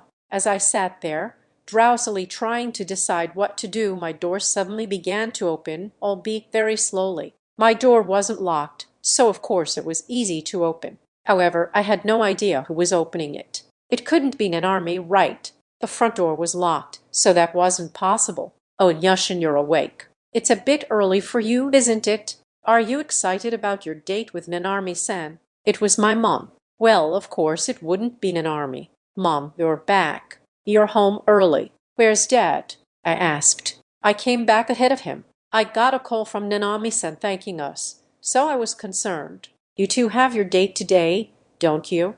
Oh, I see. Nanarmi contacted you as well. Huh. It seemed my mumbling reached my mom's ears, because she started grinning. Nanarmi, you say? I knew I'd made a mistake, but it was too late. I thought maybe she'd pursue the issue, but she didn't say anything more about it. I'll make some breakfast. In the meantime, you can go ahead and shower and get yourself ready. Okay. Got it. I thought her reaction was a bit odd, but I decided not to think about it and got out of bed, as Mom had suggested. I then showered and got dressed. Although my head had felt somewhat hazy, the hot shower cleared it up. I wasn't in the habit of showering in the morning, but it turned out to feel pretty good. After taking longer than usual to get ready, I found that my mom had indeed made breakfast for me, but there was only one place setting. It seemed she hadn't made any for herself. Aren't you eating, Mom? I asked. I'll eat with your dad when he gets home. You should go ahead and eat, though. So that was it. It was nice that they got along so well. I took her up on the offer and sat down to eat my mom's home-cooked breakfast for the first time in a while. This might even have been the first time in ages that I'd had a decent breakfast at all. Rice, miso soup with tofu and green onions, pieces of omelette, grilled fish, seaweed. It was a very traditional Japanese breakfast that made me feel somewhat nostalgic. Maybe she'd even prepped it before she even came to my room. I hadn't really had the chance to eat my mom's cooking in a while. I took a sip of the miso soup and felt myself growing calmer at the warm, familiar taste. My mom's miso soup, yeah, it really had been a while. I'm glad to see you two getting along well, Mom said all of a sudden. Her comment came as such a surprise that my response had sounded kind of idiotic. When Nanami-san suddenly called me up and thanked me, I thought it could be a preamble to her breaking up with you. I panicked a little. So that was why my mom had gotten all worried and come home by herself earlier than planned. Still, even though that mystery was solved, I couldn't help but wonder what kind of thanks Nanami had given her. Yashin, you didn't make Nanami-san angry or anything, did you? I don't think so. I mean, we did have this fight-like thing, but we made up and stuff. I see. Then you make sure to have fun with Nanami-san today, okay? I know. Geez, Mom, you're such a worrywart. After that, my mom and I chatted about nothing in particular. Just like with breakfast, it had been a while since I'd last talked with my mom like this. It felt a little bit awkward, but also kind of nice. All right, Mom, I'd better get going. With that, I got up and finished getting ready. I even had Mom check my clothes and stuff just to be sure. Apparently nothing seemed off to her, so I was probably good to go. Aren't you a little early? She asked. I figured it's better than being late. Plus, I have a hunch that Nanami is probably gonna be early too. I see. Well, do tell Nanami-san that I said hello. Will do. Okay, I'm off. Finally ready, I headed off to meet Nanami. Having my mom see me off before a date was kind of embarrassing, but her seeing me off at all was a rare occasion. It actually felt kind of reassuring. I walked pretty quickly, so I ended up getting to our meeting spot about an hour early. Even so, Nanami was already there. I'd had a feeling she might be, and as it turned out, I was right. The problem wasn't that she was there early, though. It was the two rather tall guys who were talking to her. The moment I saw them, a chill went down my spine. If a girl as pretty as Nanami stood by herself, of course someone would hit on her. Was Jenny Cairo-san not here today? Damn it, stop picking up girls so early in the morning. I knew I should have gone to fetch her instead. Knowing it was too late for regrets, I quickened my steps and approached her. Nanami noticed me immediately and smiled. Right then, I called out her name loudly enough for the two guys talking to her to be able to hear. Nanami, thanks for waiting. Do you, know these two? I'd chosen my words carefully in order not to provoke them, but also to emphasize that she was waiting for me. However, the response I got from Nanami was an unexpected one. Hey, Yashin. Yup, I know them, she said. Her words took the wind out of my sails and stopped me in my tracks. Seeing my confused expression, Nanami tilted her head in wonder. One of the guys in front of her turned toward me. Adar, Yashin-kan, what are you doing making a lady wait? Thank goodness we ran into her. What were you gonna do if someone tried to hit on her? Before me was a guy that I knew as well, speaking with his usual exaggerated manner. I felt all the tension drain from my body. Why are you here, Shiatsu-senpai?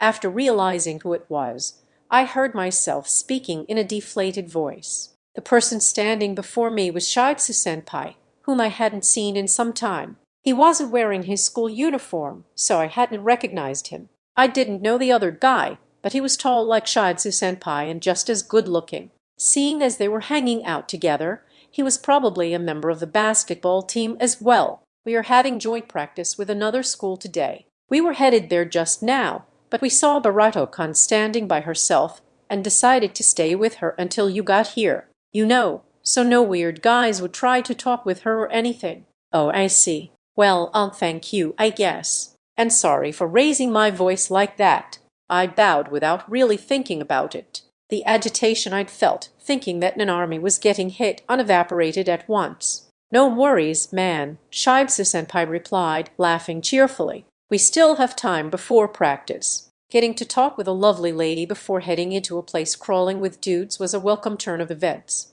I had to smile wryly at his response. Geez, I felt like such a fool having gotten all worked up, though Nanami seemed kind of happy about it. On a different note, when I looked up, I found Shiatsu-senpai leaning in to look into my face at eye level. He was sporting a broad grin just like Nanami's. You called Barato-kan by her name. I'm so stoked that things are moving along. Shiatsu-senpai spread his arms wide, reacting dramatically with his entire body. I felt embarrassed that he was rejoicing as though it were about himself. "Oh, no," I stammered. "Why are you getting all bashful about? Be proud, my man." Shibsu-senpai laughed even more loudly and slapped my back, making me lose my balance. I leaned forward to keep myself from falling and was forced to stumble in front of Nanarmi, who caught me while I latched on to remain standing. She hugged me back tightly. There was nothing I could do to resist the soft warmth before me. Behind me, Shibsu-senpai laughed even harder. "What's going on right now? Well then, now that Yashinkan's here, I suppose our job here is done. Where are you two headed next?" When I took my face out of Nanarmi's chest and looked behind me, I saw the other handsome guy reach out his hand. Shibsu-senpai didn't seem to notice. The other guy slowly extended his fingers and pinched Shibsu-senpai's earlobe. "Senpai, we'd better get going now. Let's not bother the happy couple." Oh. Manager, not the ear, please. Don't you know human beings are rendered powerless when their ears are pinched?" "Yes, I do," the manager replied. His voice was calm, low, and husky, but also very beautiful. Wait, was the guy actually a girl? I supposed I had heard that the basketball team had a female manager. It was probably rude of me to think that she was a guy. Her face was kind of androgynous, and her eyelashes were really long. She just looked so handsome standing next to Shibsu-senpai that I just assumed that she was a member of the basketball team. "You always end up taking detours, which is the whole reason we have to head out early. Now let's get going," the manager snapped. I have nothing to say in return. "Well then, Yashin-kun, enjoy your date. If you have a chance, come watch us play." "Oh, manager, please don't pull my ear." "Oh, thanks. Take care, Shibsu-senpai," I said. The manager began to walk off, dragging Shibsu-senpai along behind her. After several steps she turned around and bowed to us, blushing, then continued on her way. In contrast, Shibsu-senpai waved to us as he left, laughing all while being dragged by the ear. I saw them off while still in Nanami's arms. Even when they had disappeared from view, I felt like I could still hear Shibsu-senpai laughing. "So, what were you and Shibsu-senpai talking about?" I asked Nanami once they were gone. "Just the usual stuff, I guess. They have a big tournament coming up, so apparently they've been practicing a lot. I guess he and the manager were on their way to practice together. Baron-san had told me I'd matured a lot, but Nanami must have changed too to be able to talk normally with Shibsu-senpai like that." When I thought about it, I realized that she'd been talking with them with a smile on her face rather than the look of displeasure she would put on before. I felt ashamed recalling how I'd barged into their conversation, thinking they were hitting on her. Actually, now that I thought about it, her continuing to hold me was even more embarrassing. Even though there weren't that many people around, I felt like passers-by were looking at us and grinning. Was I being too self-conscious? Nanami, do you think you can let me go? It's getting a bit too right. Sorry, you lost your balance, so I tried to catch you without even thinking." Taking a step away from her, I finally got the chance to see how she was dressed. On top, she was wearing an oversized parka, under which was a crop top that showed her belly button. On the bottom, she was wearing white shorts that revealed her bare legs. Overall, she was showing off way more skin than usual. When my gaze trailed upward, I saw that she was also wearing a hat. I guess it was a kind of cap. It suited her, though what caught my eyes was less the hat and more her expression. She was looking at me as though she were expecting something, but her stare seemed different from usual. Could it be that she wanted to do that thing she'd mentioned ages ago, getting there before me to surprise me or something? I tried to cull through my memories and took a step closer to Nanami. "Sorry I kept you waiting, Nanami." "Geez, what took you so long? I can't believe you'd make your girlfriend wait like this." Nanami crossed her arms and made a show of puffing out her cheeks and turning away from me. Her arms, crossed in front of her, emphasized her chest even more than it already was. However, in the end, we both burst out laughing. We both already knew she'd tried to get there before me. Today, she'd finally been able to do it and was laughing happily. "Nanami, don't tell me you showed up early just because you wanted to surprise me. If Shibsu-senpai hadn't been here, you could have been hit on and stuff." "Nar, I figured you'd show up early too. It was like that the first time too, remember? She was right. Thinking about it, that was how our relationship had started. Even if we told ourselves to stick to the time we'd set, we still always showed up way too early. Just for the record, what time did you get here? I asked. Chen, just a little while ago. Maybe like 30 minutes before you came. I made you wait for 30 minutes. Damn it, I'm really sorry. Don't worry about it. I was the one who showed up so early, and I thought this earlier, but Nanarmi took a step toward me and proceeded to sniff me. Wait, what is she doing? Why is she sniffing me all of a sudden? I even showered this morning. I thought so. Yashin, you smell different from usual. Oh, that's right. I'd tried something when I was chatting with my mom. I'd forgotten all about it because I'd been talking with Shibsu-senpai and the team manager. I didn't think Nanami would figure it out this fast, though. Yeah, I tried on some cologne. Is it weird? Oh, really? That's rare for you, isn't it? If she didn't notice it, I wasn't gonna say anything, but she'd noticed in no time at all. That made me very happy. She seemed surprised, though, so I explained how it had happened. My mom came home before I left the house today. This cologne was the one my dad wore the first time he and mom went on a date. We happened to have the same one in the house, so I tried it on. What do you think? With that, Nanarmi leaned in again to smell me some more, making me feel all nervous. When she'd gotten her fill of my scent, she grinned from ear to ear. It smells citrusy, how funny. It makes me kinder happy that you're wearing a cologne your parents remember from their date. I'm glad. If you didn't like it, I was gonna try to wash it off. No way. I like it. Besides, I never imagined you wearing cologne. I guess I'm just turned on by the unexpected. Where'd you learn to say something like that? Nanami grinned. Did she learn to say that from Pete-san? How did they get close so fast? It seems we both have stuff we want to ask the other. It's still a bit early. Shall we stop by a cafe or something first? She asked. Yeah, we still have time, I suppose. Let's grab some coffee. I went ahead and took her hand in mine. This date seemed to be retracing our beginnings, and the day was just getting started. Despite it not being part of our plan, we headed toward a nearby cafe, thinking that doing so felt more right for the two of us. Nanarmi had told me a bit about the location for that day's date, but to be honest, the idea hadn't really sunk in. When she and I finally arrived, I ended up staring at it for a while with what was probably a blank expression on my face. There I was met with an unfamiliar Western-style building, a clock tower, and a plaza full of flowers in full bloom. The scene before me looked like something I'd encounter visiting a foreign country, and the sweet, toasty scent of baked goods wafting all around us when we entered only added to the feeling that we'd been transported far, far away. Actually, given that I'd never been abroad, I couldn't be totally sure, but that was certainly the feeling I got. I'd once heard that different countries had different smells, so maybe it was the fragrance of the baked goods making me feel that way. If I turned around, I could see the familiar scenery I was accustomed to. The fact that just a few steps could change my surroundings, so much was impressive. I had no idea a place like this even existed, I murmured. I didn't know either. At least, if Ayumi hadn't told me about it before, I probably wouldn't have remembered.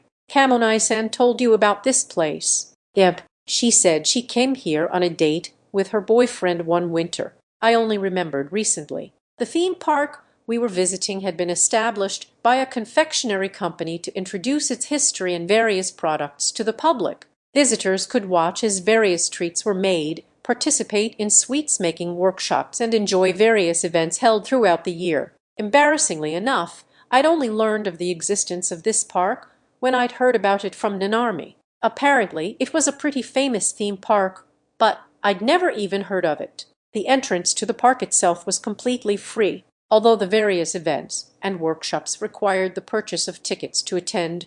There were plenty of attractions visitors could enjoy without a ticket. It was even fun just to walk around the park grounds. The park was popular among not only tourists but also the locals. Whether visited by adults or children, it was fun for everyone to enjoy. Even today, the scene before us was bustling with families as well as couples on dates. Just from hearing about it, I could tell that we had a very fun day ahead of us. I could also understand why an army would want to come. For me, though, there was one thing about the park that bummed me out. It was the fact that we're not allowed to bring our own lunches in here.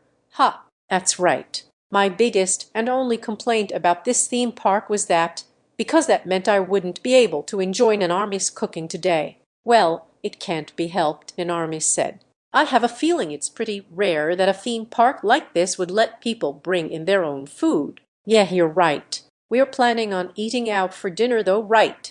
It just feels really weird when I can't eat your cooking at least once a day. Nanarmi was consoling me, although she didn't seem terribly bothered by the situation. For me, though, eating Nanarmi's home-cooked meals had become a solid part of my daily routine. I'd felt fine when I hadn't been thinking about it, but now that I'd realized a regular part of my day would be missing, I suddenly felt extremely restless. I'm sure the food in the restaurant is pretty good too, Nanarmi said, still trying to make me feel better, but even as she said it, she was grinning. I was happy she seemed somewhat amused about my predicament, but I wasn't just saying that to be polite.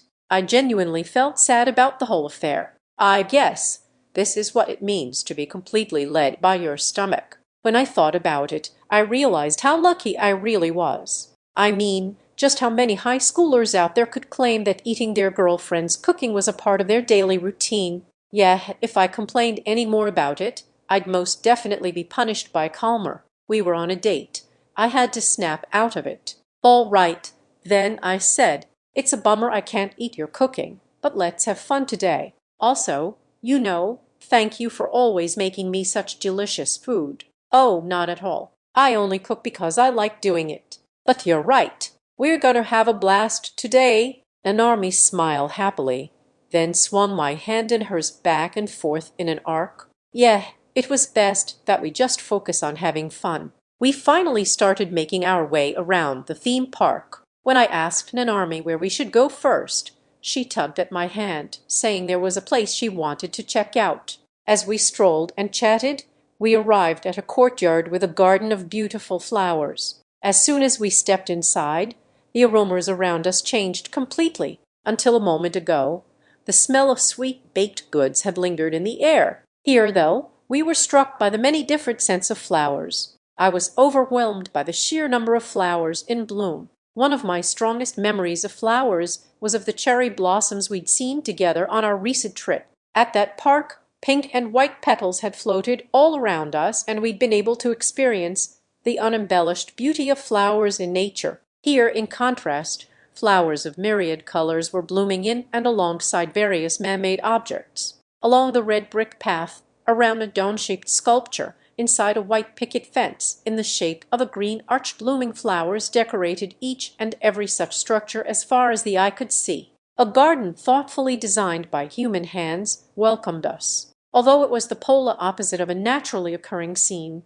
this garden was in no way inferior in terms of beauty. This is incredible. Look at all the different flowers, I murmured, overwhelmed by both the sight and the smell. It seemed Nanarmi was amused by my reaction. She peered into my face and tilted her head slightly. All the flowers in the garden are roses, apparently. They said there are more than 200 different types here. They're pretty, huh?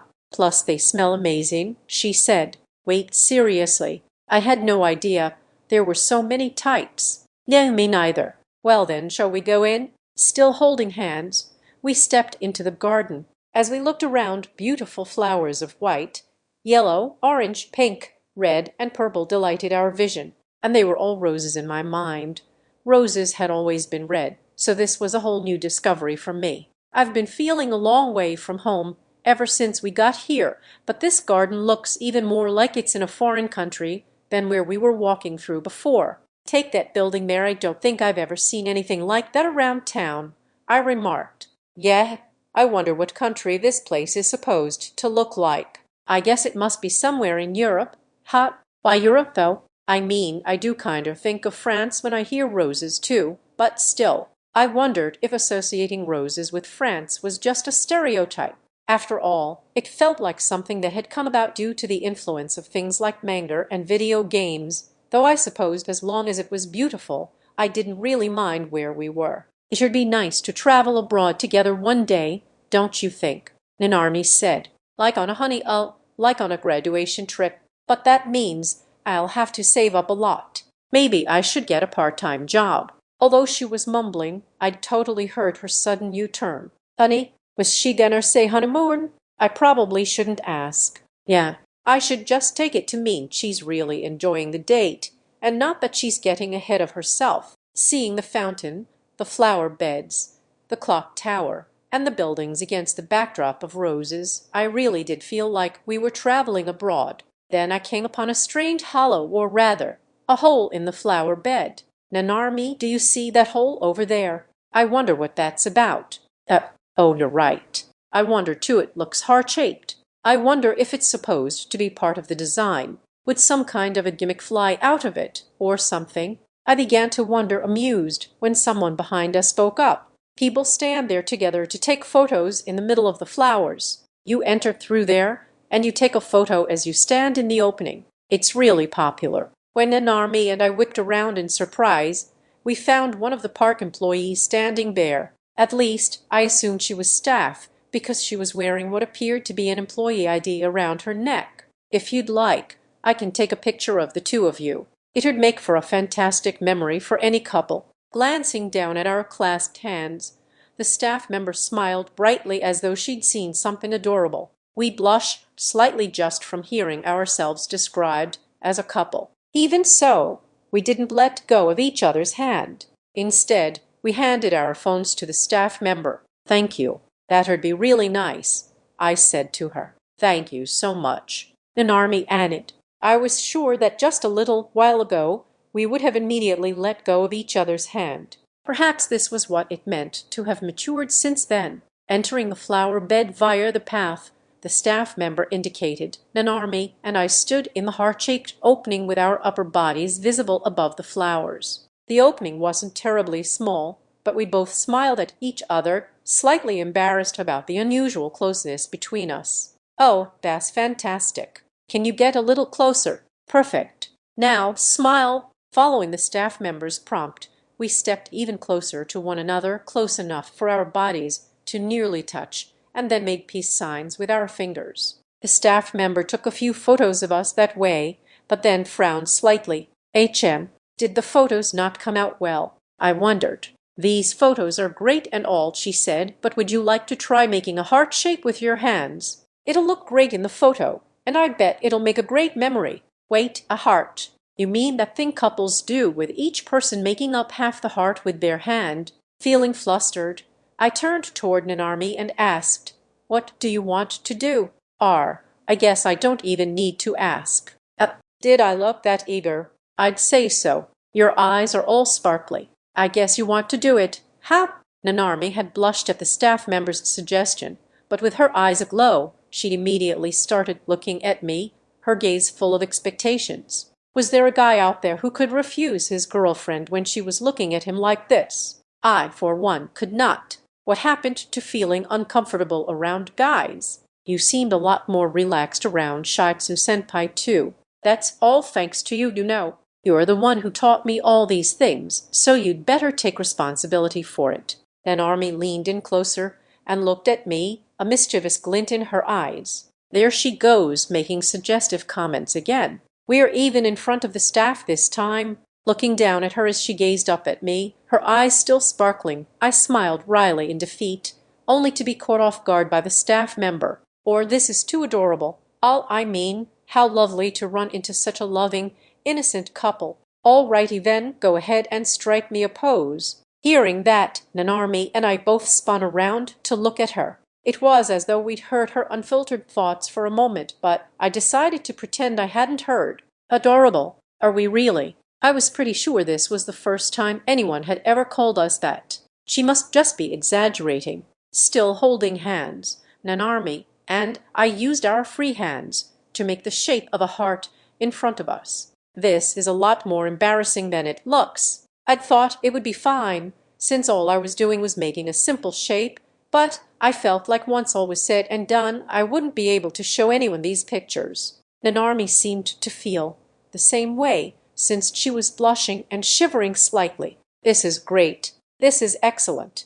Okay, now in 3, 2, 1, say cheese. The lady took many photos as Nanarmi and I smiled through our embarrassment. She seemed to have gotten herself worked up because she took photos of us not just from the front, but also from the two sides. We managed to get tons of photos just from standing in that one spot alone. Okay, we got some great photos. Please make sure they look okay, the staff member finally said, handing us back our phones as we stepped out of the flower bed. When I checked mine, I found that the photos looked even better than I'd imagined, but I definitely wouldn't be able to show any of them to anyone, especially my parents. It was true that we'd made a great memory, though. Wow, Yashin, these photos are really awesome, Nanarmi exclaimed, appearing more than satisfied.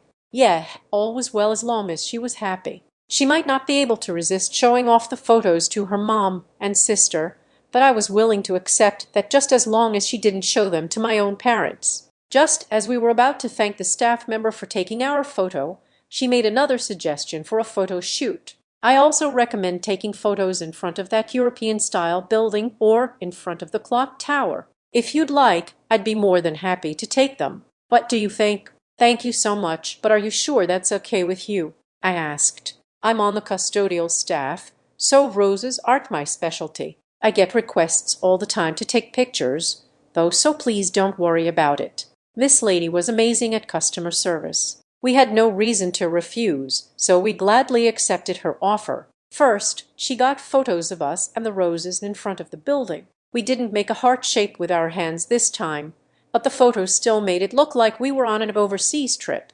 Then, just when we were about to have our photo taken in front of the clock tower, cheerful music began to pour out of it. When Nanarmi and I spun around in surprise to look at the tower, the central part of it opened, revealing animatronic dolls of animals and chefs playing music and chatting. The scene was like something out of a fairy tale. Our perfect timing. This is gonna make a great video. The staff person didn't seem fazed at all. She continued taking photos and now videos of us on our phones. Although we'd been surprised at first, we soon found ourselves enjoying the clock tower show. Wow, it's the automaton clock, Nanarmi exclaimed. I've heard about it, but seeing it up close makes this feel like a fairy tale. You knew about this, Nanarmi? Yeah, but I kept quiet because I wanted to surprise you. Did you not look it up beforehand? I thought it'd be more fun if I didn't know what to expect, but yeah, this is pretty cool. We stood there taking in the display for around 10 minutes or so. During that time, the staff person dutifully continued taking photos and videos of us. I couldn't help but wonder if she was overdoing the whole customer service thing just a little. Once the animatronics show ended, the staff member gave us some more information about the park and returned our phones to us. You may already know this, but in the other buildings there are candy-making demonstrations held by artisans and factory tours that you can purchase tickets for. Please take a look if you have a chance. Also, the illumination show that's held in this garden in the winter is really beautiful. Please do visit again when the time comes. When we thanked her again, she concluded her sales talk with a smile and walked away, though she did stop to whisper something in Nanarmi's ear. Once the lady had left, I noticed Nanarmi's cheeks were completely red. What in the world did she say to her? I wondered. What was that about? I asked her. I stared at her, surprised. She told me to come again, she mumbled. Yes, she told me that too. Would Nanarmi really react that way just from being told to come back? As I stood there wondering, Nanarmi began to explain. She said there's a children's area and events that kids can enjoy too, so she told me to come again when we had kids. When I heard that, I was at a loss for words. The lady had thrown me for a loop. We're high schoolers, it's too early to be thinking about that stuff. Still, given just how good she'd been to us, I decided to just accept it. In any case, I am curious about the illuminations in the winter, so maybe we can come back then, I said. Yeah, that'd be nice. Well then, let's continue this adventure. We looked at each other, both smiling as if to hide something as we intentionally changed the topic of conversation. We left the rose garden, where we'd made so many memories, and began our stroll through the rest of the park. The buildings around us felt foreign to us, letting us get a taste of what it might feel like to travel abroad. There was also an open field within the park, Apparently, if you came just at the right time, you could watch a professional soccer team practice there. I didn't know anything about soccer, but I felt like seeing them practice might be fun. Along the way, there was a store selling hot dogs and soft-serve ice cream. Then Army paused for a moment, making me wonder if she wanted to stop by and get something, but when I asked her, she looked embarrassed. Not really, I just thought it might be kind of nice if we walked around together eating something. Oh, come on, now. Is there any guy who wouldn't want to grab a bite when he heard something like that? I was overcome by a strange urge to try and grant every wish that she had, though I supposed I shouldn't make such a big deal out of it. Nanarmi kept making unnecessary excuses. It's not like I'm super hungry or anything, okay? As we each bought soft-serve ice cream, she got a vanilla-flavored one, and I chose chocolate. Then we each paid separately and received our ice cream from the storekeeper. You know I could have bought both of these, right? I said. I still want to thank you for all the lunches you make me every day. Not today. We already agreed we'd both pay for our own half of today's date. I know, but I still feel bad about it. Stop worrying. I mean, we're just high schoolers. This is totally normal. That's right. For today's date, Nanarmi had requested that we go Dutch. I had planned on paying for everything, just like I'd done before, but Nanarmi had insisted on paying separately for this date and had refused to back down. We'd ended up having a minor row about it, but she'd pushed so strongly that I'd had no choice but to agree. Besides, I feel bad about it too. You always pay for our dates, don't be silly. There's nothing for you to feel bad about. It's just in return for the daily bento. Yeah, there was no need for Nanarmi to worry. She spoiled me every day by feeding me, so I was just trying to return the favor. Still, it seemed that Nanarmi wasn't convinced. You've been cooking with me lately, so you don't have to worry about that.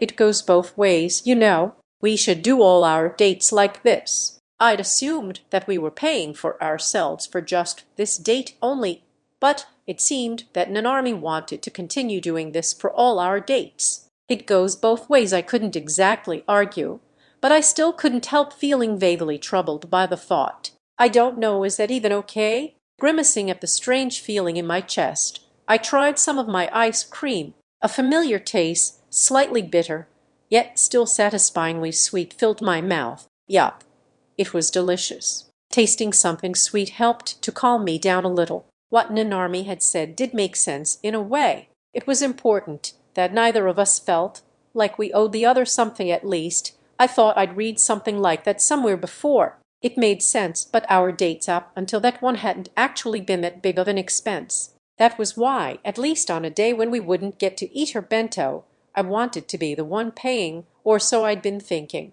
It's fine.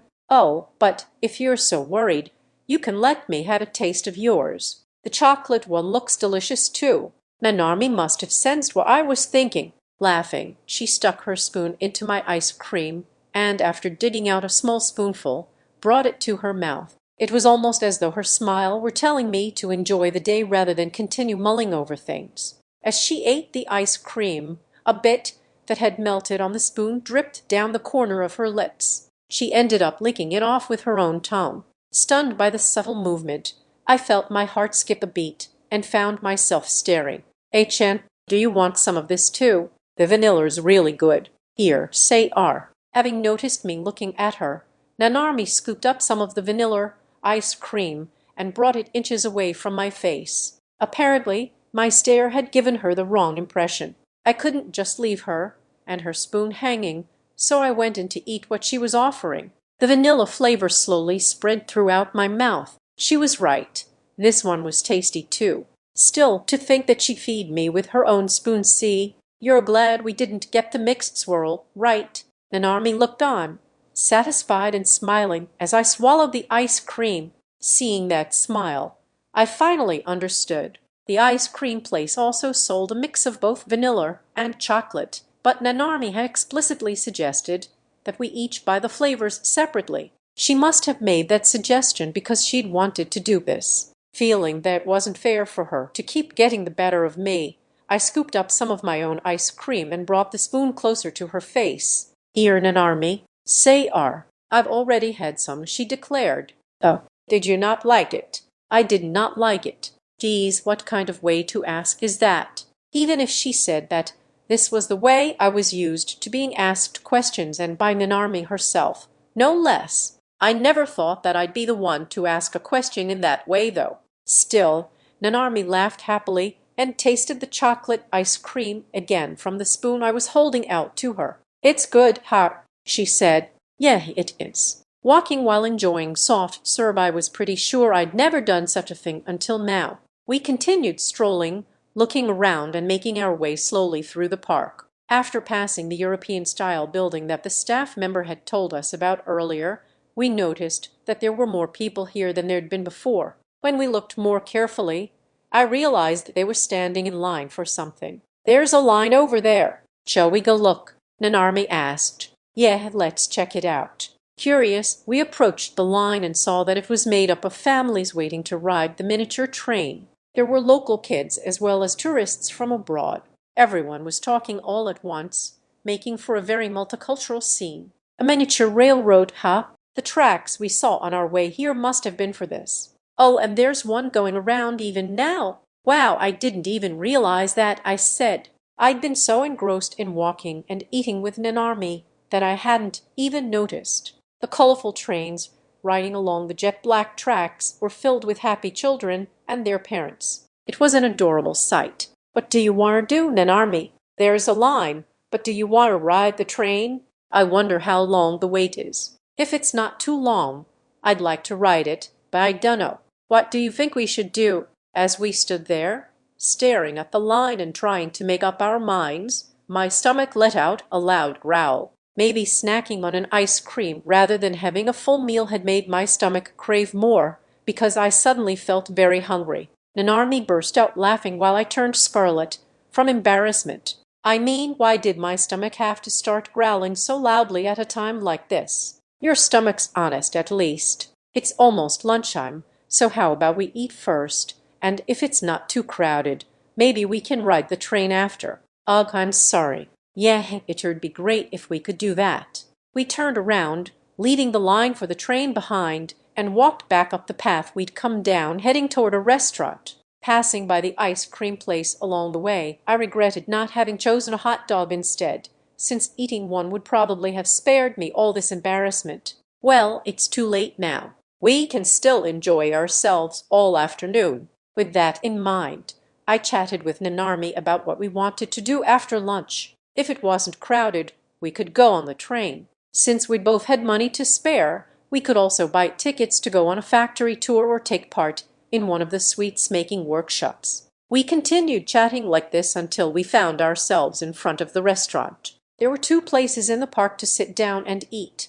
One was a restaurant that featured curry soups, and the other was a café-cum restaurant. We decided to head into the latter because it was still a bit early for lunch. The restaurant wasn't crowded, and we were able to find a seat immediately. It might have been a good choice, after all, that we'd come here first instead of riding the miniature railway. This cafe, too, offered a variety of curry dishes. I ordered a beef curry, and Nanarmi ordered a chicken and cheese curry. Then we each also ordered a mango lassi. The curry tasted really authentic thanks to its wide range of spices. Wow, this is really good, I remarked. The beef tendon is super tender, and maybe it's to be expected, but there's no gaminess or anything either. Really, this curry's tasty too. The chicken is soft and juicy, and it just falls apart in your mouth. Do you want to swap some? Oh yeah, are you gonna do that here too? I asked. Of course. There aren't that many people around right now, and it's fine to do it once in a while, right?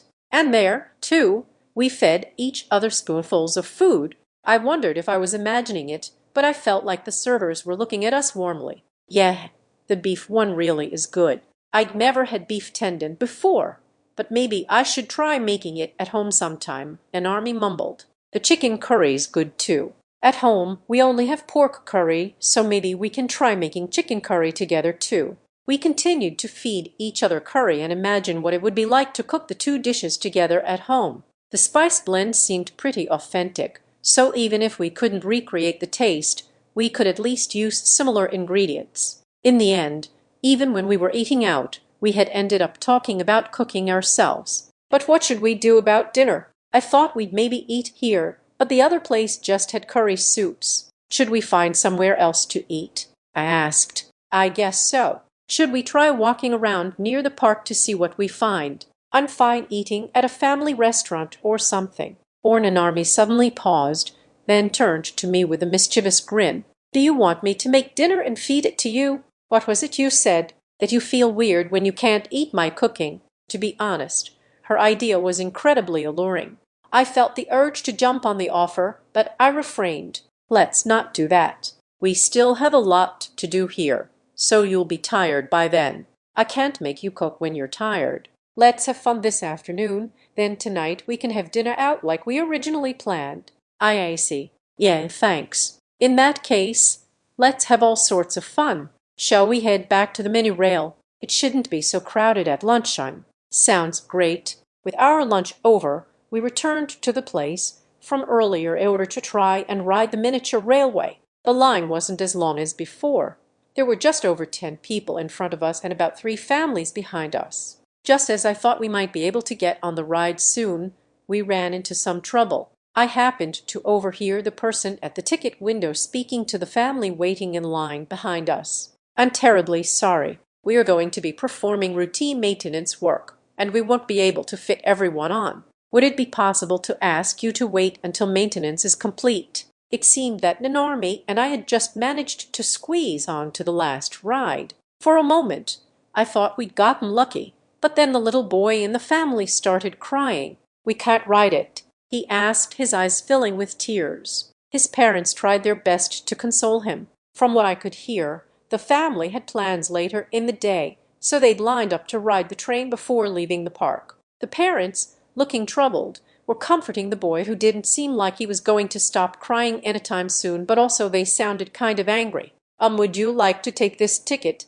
I'd asked, turning toward the parents. Oh, please, you can use mine too, Nanarmi added. Before I even realized what I was doing, I was holding the ticket I'd purchased out to the family. Nanarmi, too, was holding out her ticket to them. Excuse me, I said to the person at the window, if we don't ride the train, then would the 3 of them fit on? Oh, yes. You two would have put us just about at capacity, but there'd be room for 1 more if a children's ticket is purchased. It seemed the max occupancy was 30, and Nanarmi and I would have made it 29. In that case, it should be okay for him to ride. The boy looked back and forth between me and his parents, not seeming to understand that there was now a chance he'd be able to ride the train. The boy's father looked at us hesitantly. Are you sure that's all right? We can ride the train later, so please take them.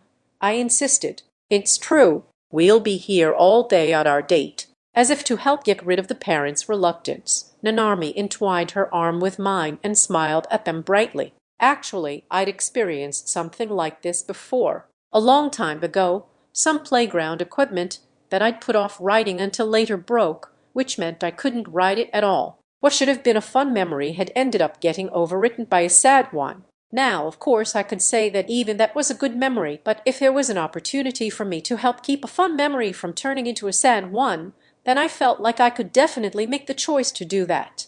Come on, little guy. You can ride the train, so you have to stop crying. You'll smile for me, won't you?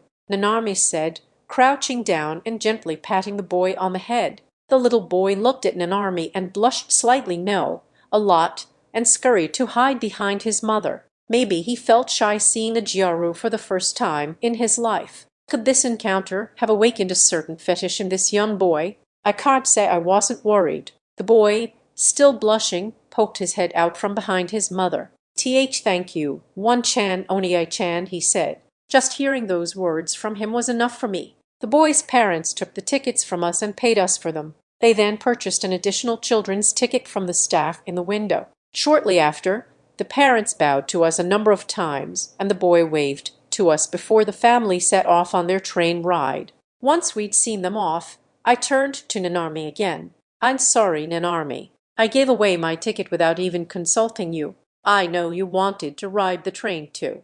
Nor I knew you'd do it, so I wasn't the least bit surprised. I'm glad the little boy seemed so happy. Nanarmi didn't seem angry at all. In fact, she was laughing light-heartedly. She entangled her arm with mine again and pressed her body up against mine. "You were so cool, I fell for you all over again," she said, having received the best compliment I could possibly imagine, one that made me happier than any other. Could I, too, ended up falling all over again for the girl who understood me even without me having to say anything. I couldn't say that to her, though, because I felt too embarrassed. "Looks like you can walk around the railroad, too. Should we take a look?" she asked. "Yeah, sure. Hey, wait, there's a staircase there. I wonder if you can take pictures. Shall we go up and see?" Off to the side was a staircase that led to a bridge where you could see the railway tracks from above. An army and I headed up the stairs. When we looked down from above, we were just in time to see the train pass beneath us. "Look, the train's running. All the kids on it look so happy. How cute," Nanarmi said. "You really like kids, huh?" I asked. "I do. I bet I'll make a really good mom."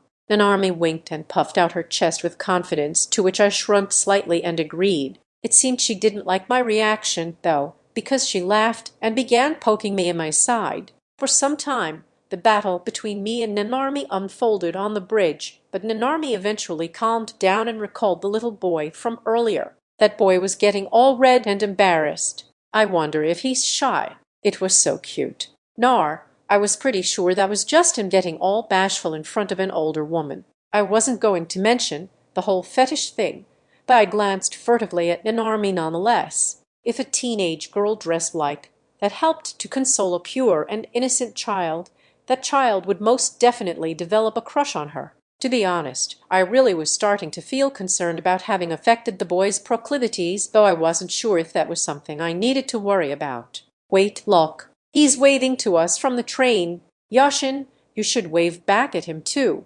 "Oh, you're right. He looks all happy." "I'm glad." The boy was waving excitedly at us. No, he was probably waving at Nanarmi. "Sorry, little guy. This once and is my girlfriend." I waved at him, apologizing to him in my mind.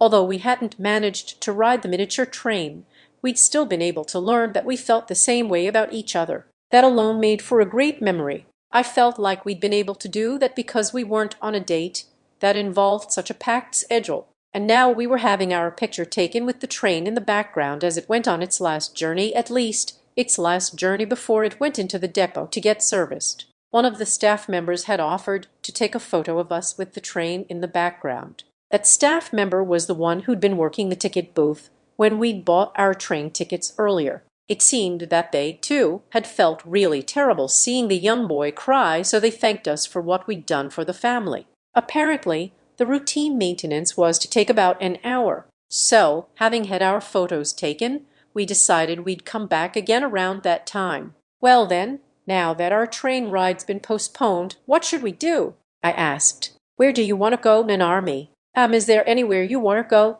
Maybe we could tour the factory or something. I wonder what a place that makes sweets is even like." "Yeah, a factory tour sounds awesome." "That sounds exciting," I responded loudly, catching Nanarmi off guard. I don't know why, but just hearing factory tour had made me feel really excited. There had to be lots of machines running in there. Even back in elementary school, when I'd gone on a tour of a factory that made red bean bread, I'd been really stoked about it. "So boys just really like factories and stuff?" Nanarmi asked.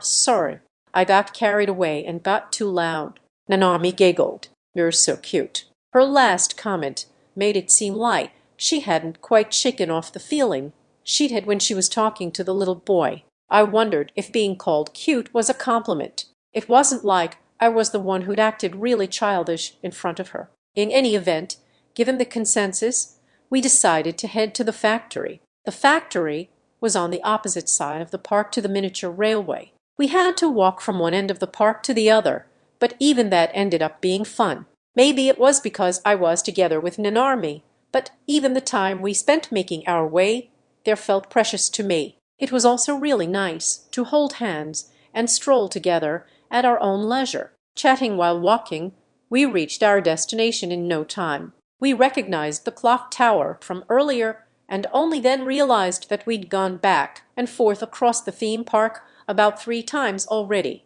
We both laughed. Maybe there had been a more effective way for us to traverse the park together. It looks like we need to buy tickets to tour the factory, I muttered.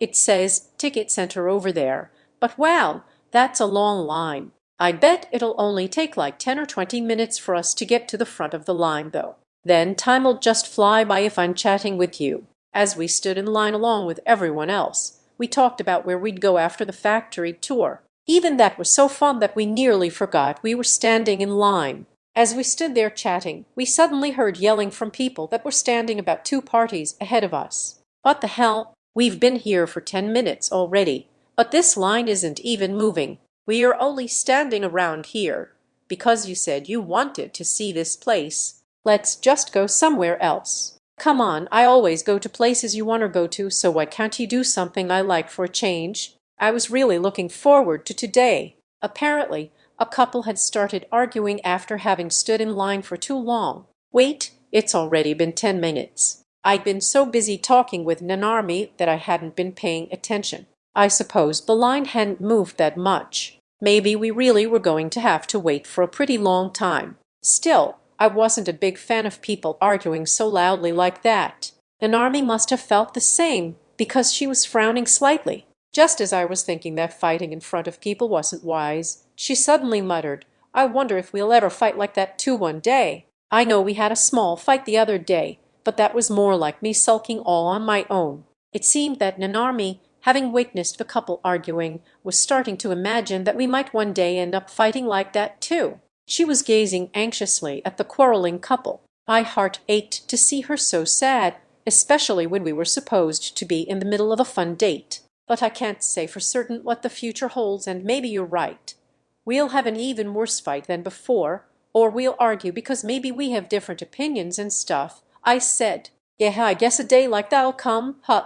My response made her face cloud even more with worry. I felt bad making her make a face like that, but I couldn't so irresponsibly make promises about the future. That was why, looking into her eyes to reassure her, I said in a slightly louder voice, but if that's the case, then let's try our best not to fight like that.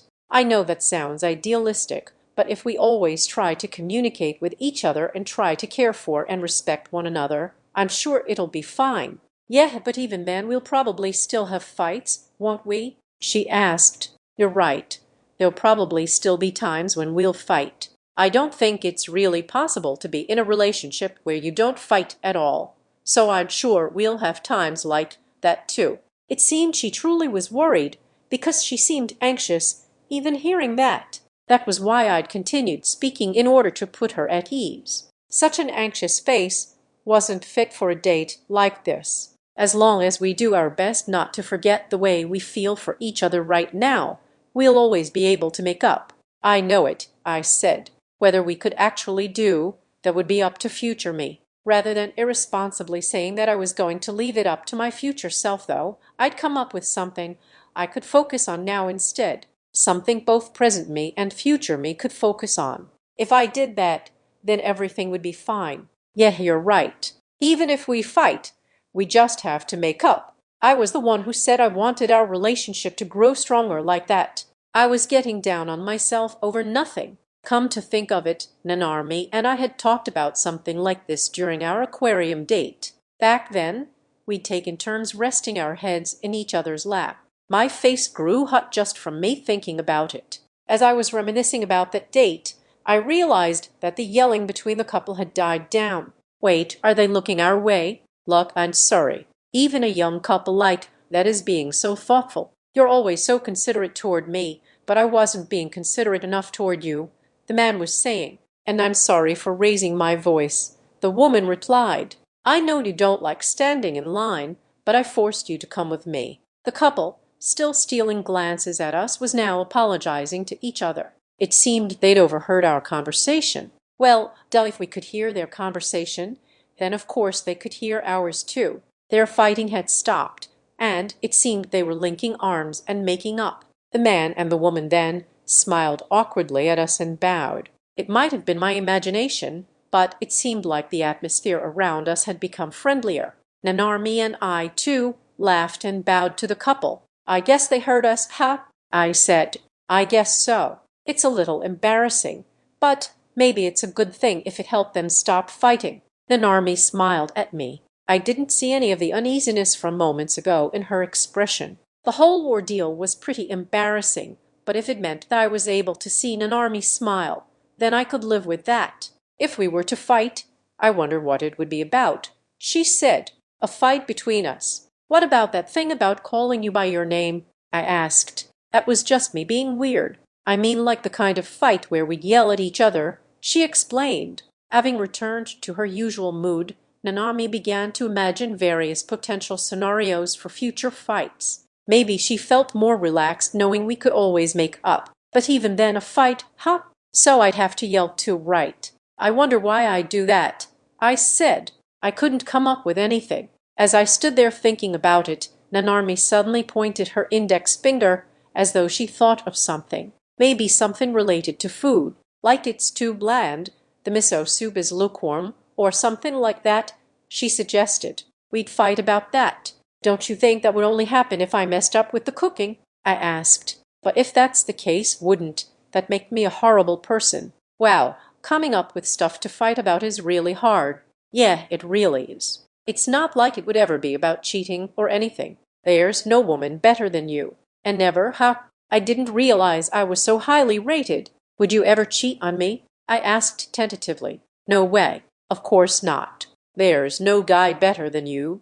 Yushin. Apparently, I was highly rated too. I felt like I was quite literally being overrated, but I supposed that just meant I would have to work hard to maintain that reputation. We continued chatting about things like that and soon arrived at the front of the line. We bought the least expensive tickets and continued on to the facility that we would be touring. As expected, the factory was the biggest building in the entire theme park. On the third floor, visitors could watch various products being made, and the fourth housed a cafe and a gift shop, as well as a space for events like the confectionery workshops. As soon as we entered the facility, we were enveloped by a strong, sweet aroma. The place was filled with the scent of baked goods. It made me want to tear into the treat that came with the ticket, though I told myself to bear it for now. "It smells so good," I said under my breath. "Don't sweet smells like this make you feel really happy?" Nanami asked, apparently in agreement. With that, we made our way up to the third floor to begin our tour of the factory. From the phrase factory tour, I'd pictured us staring at a mass production line through a glass window, but that wasn't what we encountered at all. On display was a diorama with Fairlight dolls making desserts, as well as a white mural. The place felt kind of like an art museum. "Wow, there's a lot more stuff here than I thought," I said. "Look, Dashin, this diorama moves. Oh my gosh, it's so cute. What is this, a fairy? I wonder if they sell the dolls. I kind of want one." While I'd been busy looking around, Nanarmi had already moved to the spot in front of the diorama. How did she get there so fast? I wondered. Intrigued, Nanarmi was turning the handle that moved the diorama as fast as she could. She looked so adorable, getting all excited every time something in the diorama moved. I stood back, using my phone to record the scene. Boy, Nanarmi really is cute. Once she'd gotten her fill of playing with the diorama, she finally noticed me pointing my phone at her. She cleared her throat once, as if to regain her composure, and then we restarted our tour of the factory together. "They make Bormpuchen too." "This is a factory, but it looks like they take a lot of care in making the cakes," I said, mildly surprised. "I never knew this was how they made this stuff. I'd only ever baked things by hand, so this is pretty cool," Nanarmi replied. "Damn, seeing all this stuff makes me want to eat something sweet." We've got her stick it out for at least a little while. Apparently, there's a place on the fourth floor where we can order layered parfaits. We've also got the workshop to get through. A sweets-making workshop at first. I'd thought by signing up you'd get to experience working on the production line in the factory, but when I looked it up while standing in line, it seemed I was mistaken. It was more like a typical baking class. No wonder it was so popular. We spent roughly 20 more minutes chatting and watching the production line. Of course, watching the same view for a long time made us eventually run out of things to say about it, so we decided to move up to the fourth floor. When we arrived, the sweet smell became even stronger. It must have been a mix of aromas wafting from all sorts of different places, from the workshop, the gift shop, and even the cafe. It might have been a bit too much for someone who wasn't a fan of sweets, but for me and Nanarmi, the fragrance on this fourth floor was intoxicating for our appetites. It was totally true when people said we all had a separate stomach for dessert. We both immediately craved something sweet. "Hey, Nanarmi, shall we head to the lounge to grab something sweet?" "That sounds good and all, but can we try the workshop instead? That way we can eat what we make ourselves. You know, with all these smells, I feel like I'm ready to eat right now. I wonder if I can hold out that long." "Oh, come on. We'll be making stuff together. Besides, you haven't been able to eat any of my cooking today, so I thought it might be a good idea." That actually did sound like a good idea. I'd all but given up on eating Nanami's cooking that day. I didn't know how much a sweets-making workshop would cost to attend, but if it meant that I'd be able to eat something she'd made by hand, then I had only the highest expectations of what was to come. "Shall we check it out then?"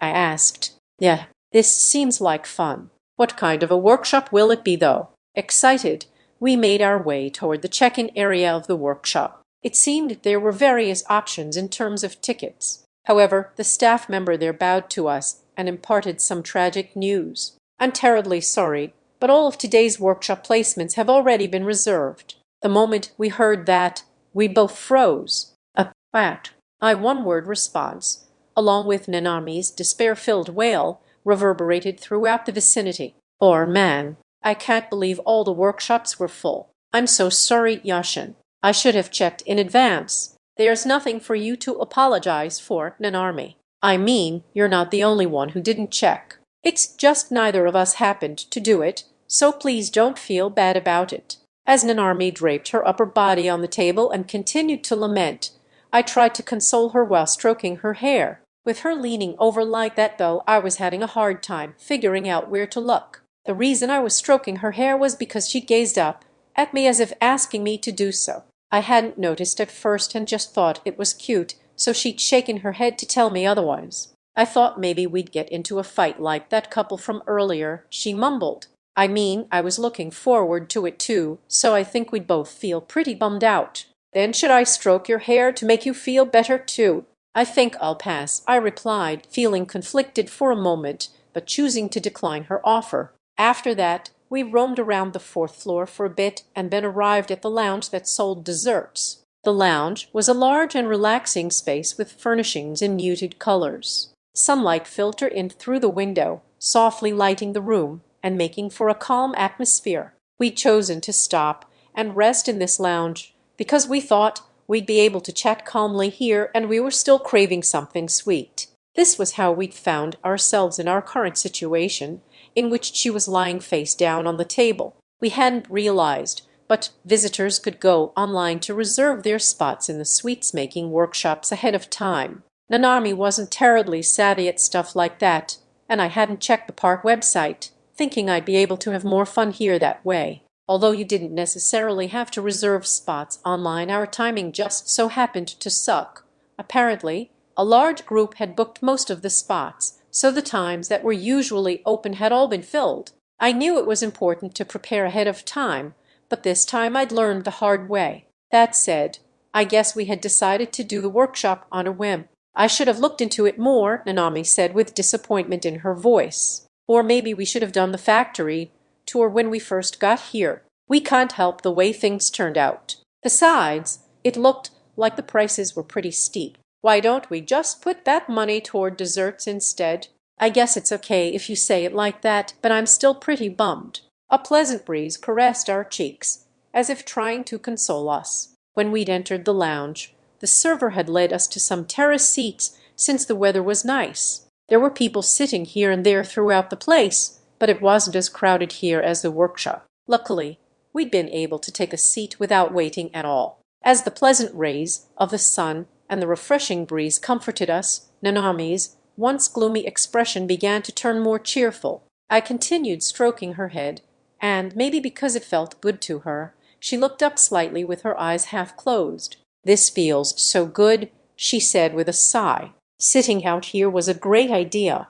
Do you feel a little better?" How about we grab something sweet to calm down? Soon the desserts that we'd ordered were brought to our table. Nanarmi had ordered a parfait that was made using a popular treat made by the sweets company, while I'd gone overboard and ordered chocolate fondue. For drinks, we had both ordered hot coffee. You're normally supposed to drink it after your meal, but I wanted to enjoy the combination of sweet and bitter tastes, so I'd asked them to bring everything out at the same time. On the parfait was a piece of chocolate in the shape of a cute cat, and there were two white chocolate cats floating in the chocolate fondue.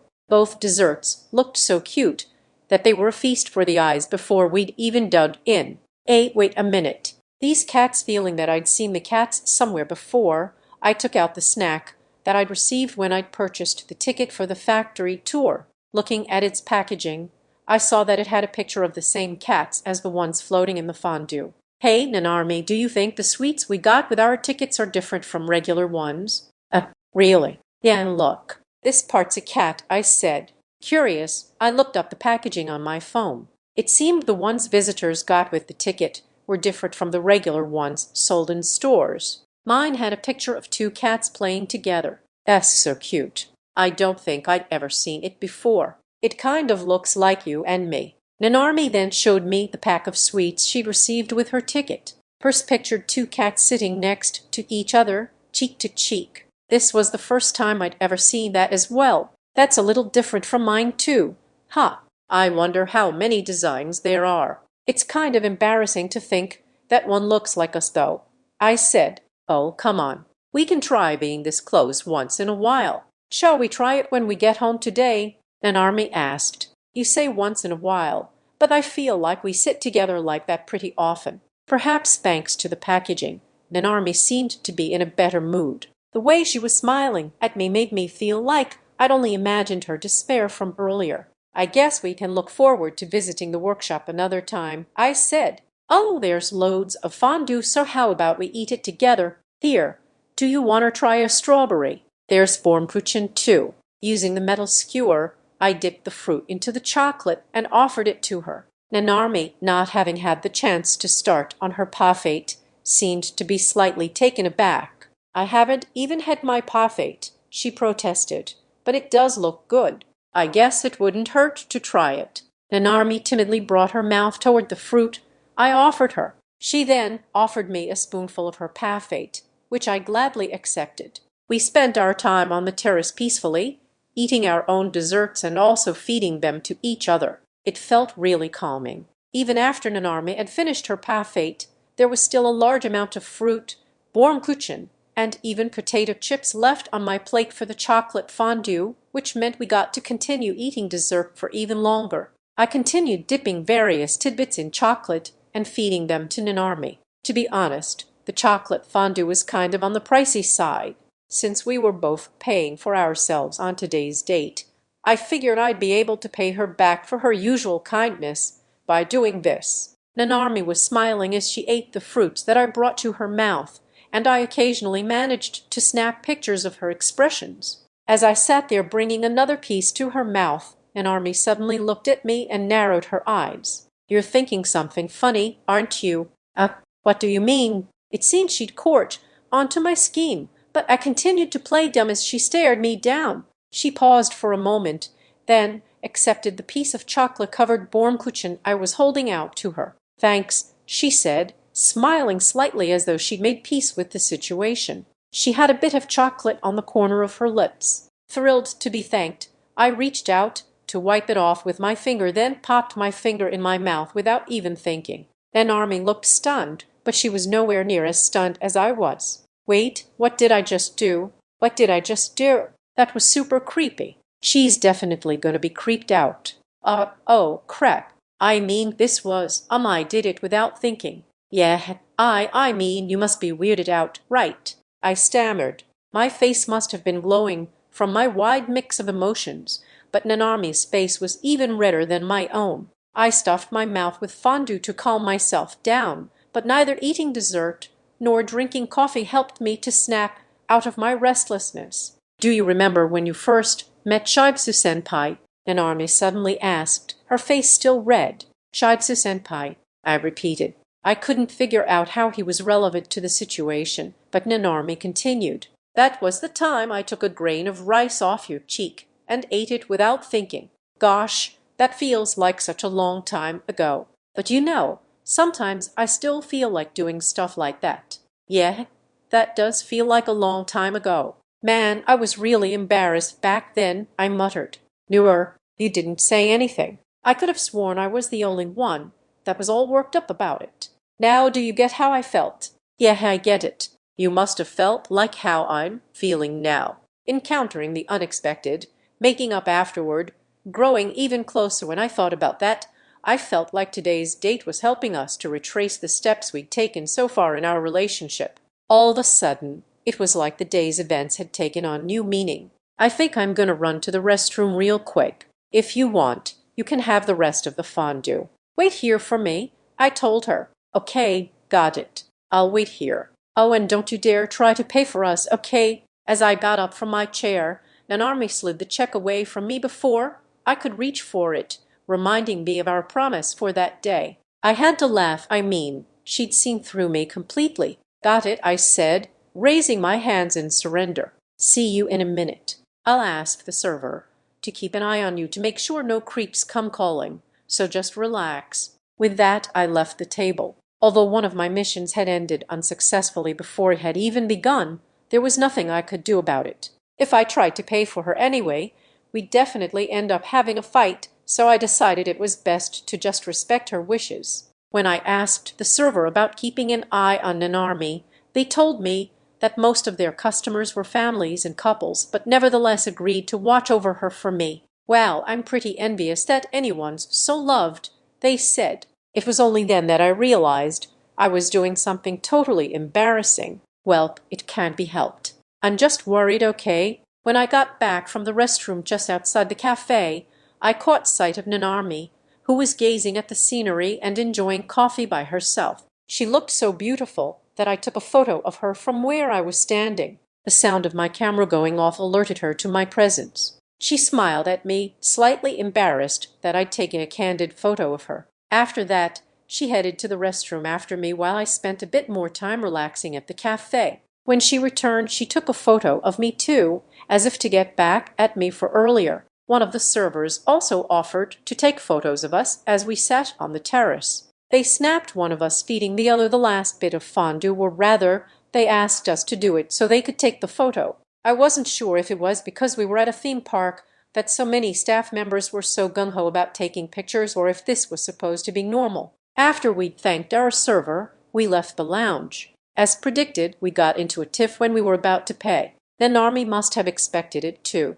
She backed down pretty easily when I explained to her about the differences in our orders. From there, we roamed around the 4th floor for a while. We bought and traded chocolate lollipops with each other, and then took a bunch of photos near the exit where there were chairs in the shape of coffee cups and red phone booths. Was this what people considered a photogenic scene? Or maybe it just looked good on social media. I wasn't good with stuff like that, so I couldn't really tell. Although we hadn't managed to take part in one of the sweets workshops, I felt like we more than made up for it in terms of the memories we ended up making. I sat down and began scrolling through the photos I'd taken throughout the day. Nanarmi crouched down in front of me and looked up at me bashfully. "Hey, Yashin, what are you doing?" she asked, grinning. "Don't tell me you've had your fill of this place already. They should be all done with maintenance on the railway by now, so let's go ride it.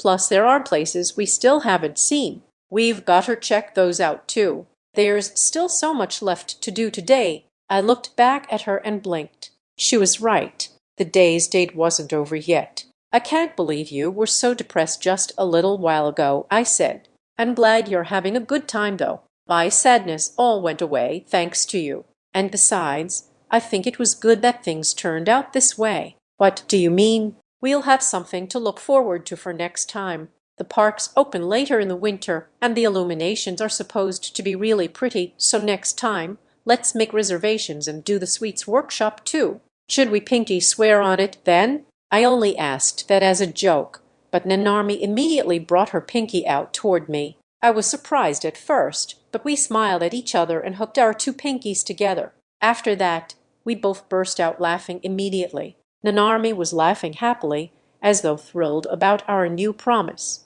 In that moment, I swore to myself to keep my promise to her no matter what. "Well, this railway's pretty serious," Nanarmi said softly. "Yeah, I'm glad we got in. If they told us we wouldn't be able to ride it, I would have thought we were somehow cursed or something." Nanarmi laughed. "If that were the case, our date tomorrow would have had to include an exorcism." "Well, I'm not sure I'd be up for that." We were in the blue train car on the miniature railway, breathing sighs of relief. This time we'd managed to get on the train without incident. It felt like we'd done a lot since our first try. The train that carried us chugged along the tracks. I'd never been on an actual railway before, but it seemed like it would be fun to travel via rail together one day. "It feels like it's just the two of us," Nanarmi whispered, and for good reason.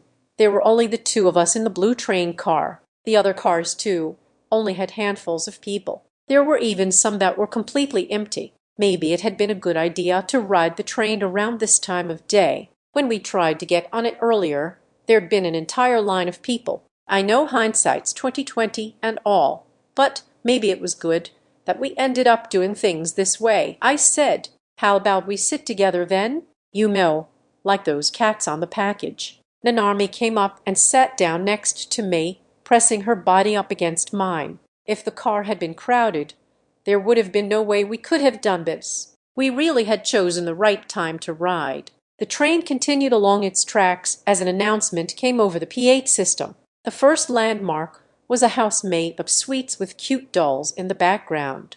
Nanarmi and I took a selfie together with the house in the background. I felt embarrassed with our faces so close together, but we both smiled brightly as we took the picture. "Whoa, cool. Isn't that cute? Wait, look over there. There's even an actual crossing," Nanarmi exclaimed. With a loud clanging sound, the gate for the crossing lowered. Beyond that, there was a tunnel that looked to be made out of cream puffs. I thought it would be completely dark, but when we entered it, above us were lights that sparkled like stars shining in the evening sky. Without saying a word, Nanarmi rested her head on my shoulder, and for just a brief moment we both gazed up at what looked like a starry sky. The train continued from there, entering a house that was made of different confectionery we recognized from earlier. Inside, there was a display of a polar bear poking its head out of some chocolate. I made sure to take a photo of Nanarmi with the cute bear in the background. Once the train exited the house,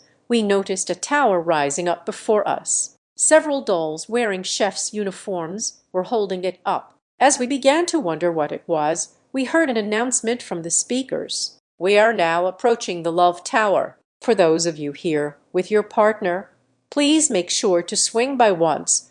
We've completed our journey." Love Tower, I thought. It just looks like a bunch of dolls, dressed up like chefs, sitting on each other's shoulders and stepping on each other as they try to climb up. How is that love? What kind of love? Is it some kind of love I don't know about? Although I couldn't quite figure it out, Nanami seemed intrigued. She turned toward the tower and gazed at it, her eyes sparkling. It seemed the place we were going next had been decided for us. The train chugged along slowly, and Nanami and I continued chatting, our conversation as slow and relaxed as the speed of the train. Nanami, however, was perhaps preoccupied with the Love Tower, as she seemed a little restless at times. She was usually the one to tell me that I was easy to read, but occasionally she would do stuff like this. She really was adorable. Or maybe this was just a sign that I was getting to know her better. Finally, the train came to a stop at the station. Thus, we completed our 10-minute train ride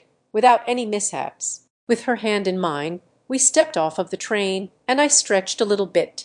I felt stiff after sitting on the train. When I glanced over at Nanarmi, I saw she was holding her hands together, fidgeting as she tried to say something. "Hey, Yashin, maybe next we can. You want to go to the Love Tower, right? Let's check it out. I'm curious too." Nanami appeared surprised for a moment, then immediately broke into a grin and gripped my hand even tighter. "But I still don't get how that's a love tower." "It just looked like a tower with a bunch of dolls attached to it," I remarked. "Same here, but since it's named after love, there must be something to it. I'm sure we'll find out once we get there." We strolled along a sunny path, tracing a large semicircle from the place where we disembarked from the train. As we walked, we swung our arms in wide arcs, the gentle breeze rustling the leaves on the trees. I hadn't noticed it earlier, but in addition to the dolls attached to it, the tower had a rope tied around the bottom of it. Several more dolls were made to look like they were pulling at the rope. The male figurines wearing chefs' uniforms looked like they were holding up the leaning tower. "No, seriously, how is this the love tower?" Nanarmi murmured, echoing my earlier puzzlement. The tower itself seemed to include absolutely no element of love. I looked around us and finally spotted a small sign that explained the meaning behind the love tower. "Nanarmi, there's a sign over here," I called out to her. We stood in front of the sign and read it together. "If you take a photo with the doll pulling on the rope, it'll bring you luck in love," Nanarmi read.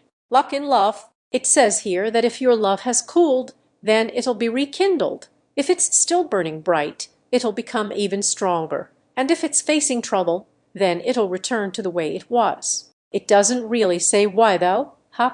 I guess it's kind of like making a wish, maybe. Love is taking a photo of a tower being righted by a rope," I thought. But any two people willing to take a photo like that probably aren't having any problems in their relationship in the first place. This feels kind of forced, plus the name of the tower isn't really explained. Is this just how it is? How about we take a picture, Yashin? You know, because it says our love will become stronger. Hey, we're already here, so what's the harm in taking a photo? We've already taken so many. It's fine to take a photo like this too, right? Sure, I knew I hadn't taken much convincing, but who could blame me? Nanami said it would make our love stronger. That alone was proof that, right now, she felt the love between us was burning bright. Of course I'd be won over immediately. Actually, though, it was the last part of the explanation that made me most curious, the part about returning a troubled relationship to the way it was. If that was the case, then if our relationship ever was on the rocks, or if anything were to happen on our 1-month anniversary, then we should still be okay. I'll be able to have courage, I thought.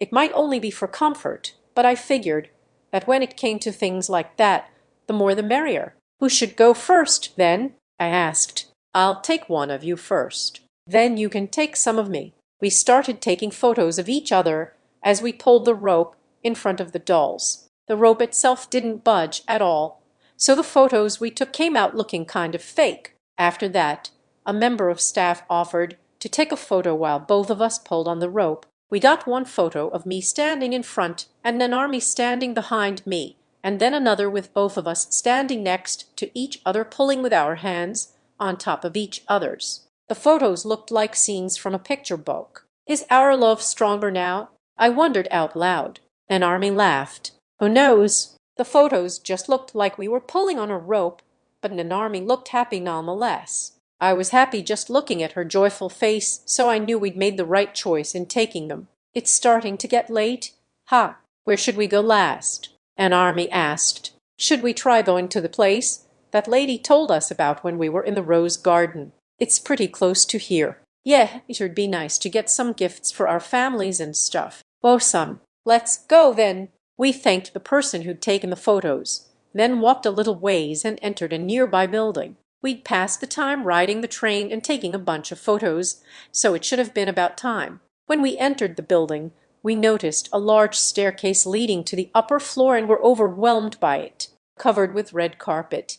The staircase was as majestic as one you might see in a movie. If that movie were a musical, it would probably appear in the scene where the heroine came down the stairs singing. If it were a fantasy, it would be used for when the noble lady appeared and met the main character. In short, it wasn't the kind of staircase that you'd ordinarily see in real life. That's a pretty impressive staircase. Shall we take a photo since we're here? I asked. Oh, yes, let's. Here, how about you stand over there first? I feel like that'd give us a better shot. Even as she tilted her head wondering at my instructions, Nanarmi placed her hand on the banister and turned toward me. The late afternoon sun filtered in through the stained glass window and illuminated Nanarmi, along with the red carpet and the banister with the detailed decorations. Nanarmi, though slightly perplexed, looked at me shyly and flashed me a gentle smile. Taken by that smile of hers, I captured the image in a photo that appeared almost like a painting.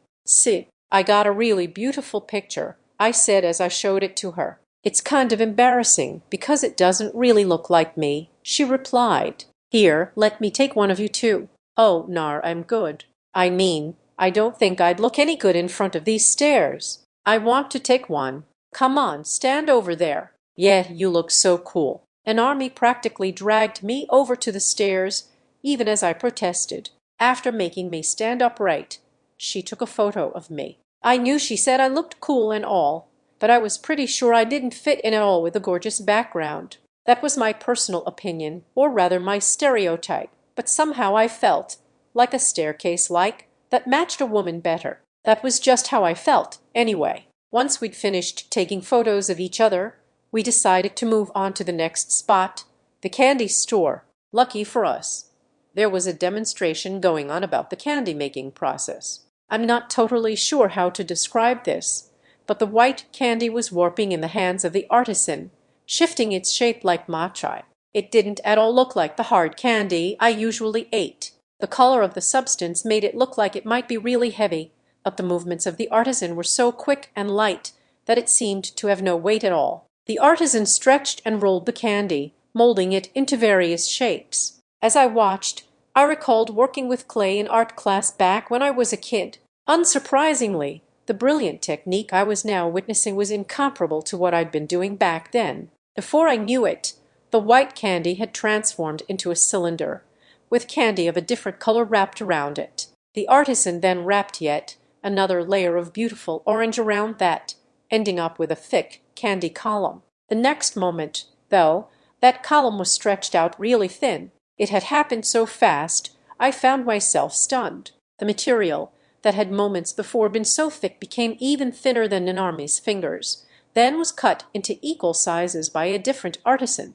There was zero hesitation in their movements. Before we knew it, a mountain of candy lay before us. Given that we didn't normally get to see how candies were made, our eyes were glued to the demonstration. Neither of us uttered a word. We were completely absorbed in how mastering a skill elevated it to the level of art. Soon, a piece of freshly made candy was placed in front of each of the audience members, including us. It seemed the artisans were passing them out for us to try. Everyone seemed surprised by the speed with which the candies were passed out, but with fresh candy in their mouths, everyone was smiling happily. "These artisans are incredible," Nanami whispered. "For sure. Maybe we can pick up some of this candy as a gift too." That was all we could say after watching such an amazing demonstration. I felt really lucky that we'd arrived at the perfect time. "Shall we pick out gifts before we head out, then? And what should we do for dinner? Is there anything you want to eat, Nanarmi?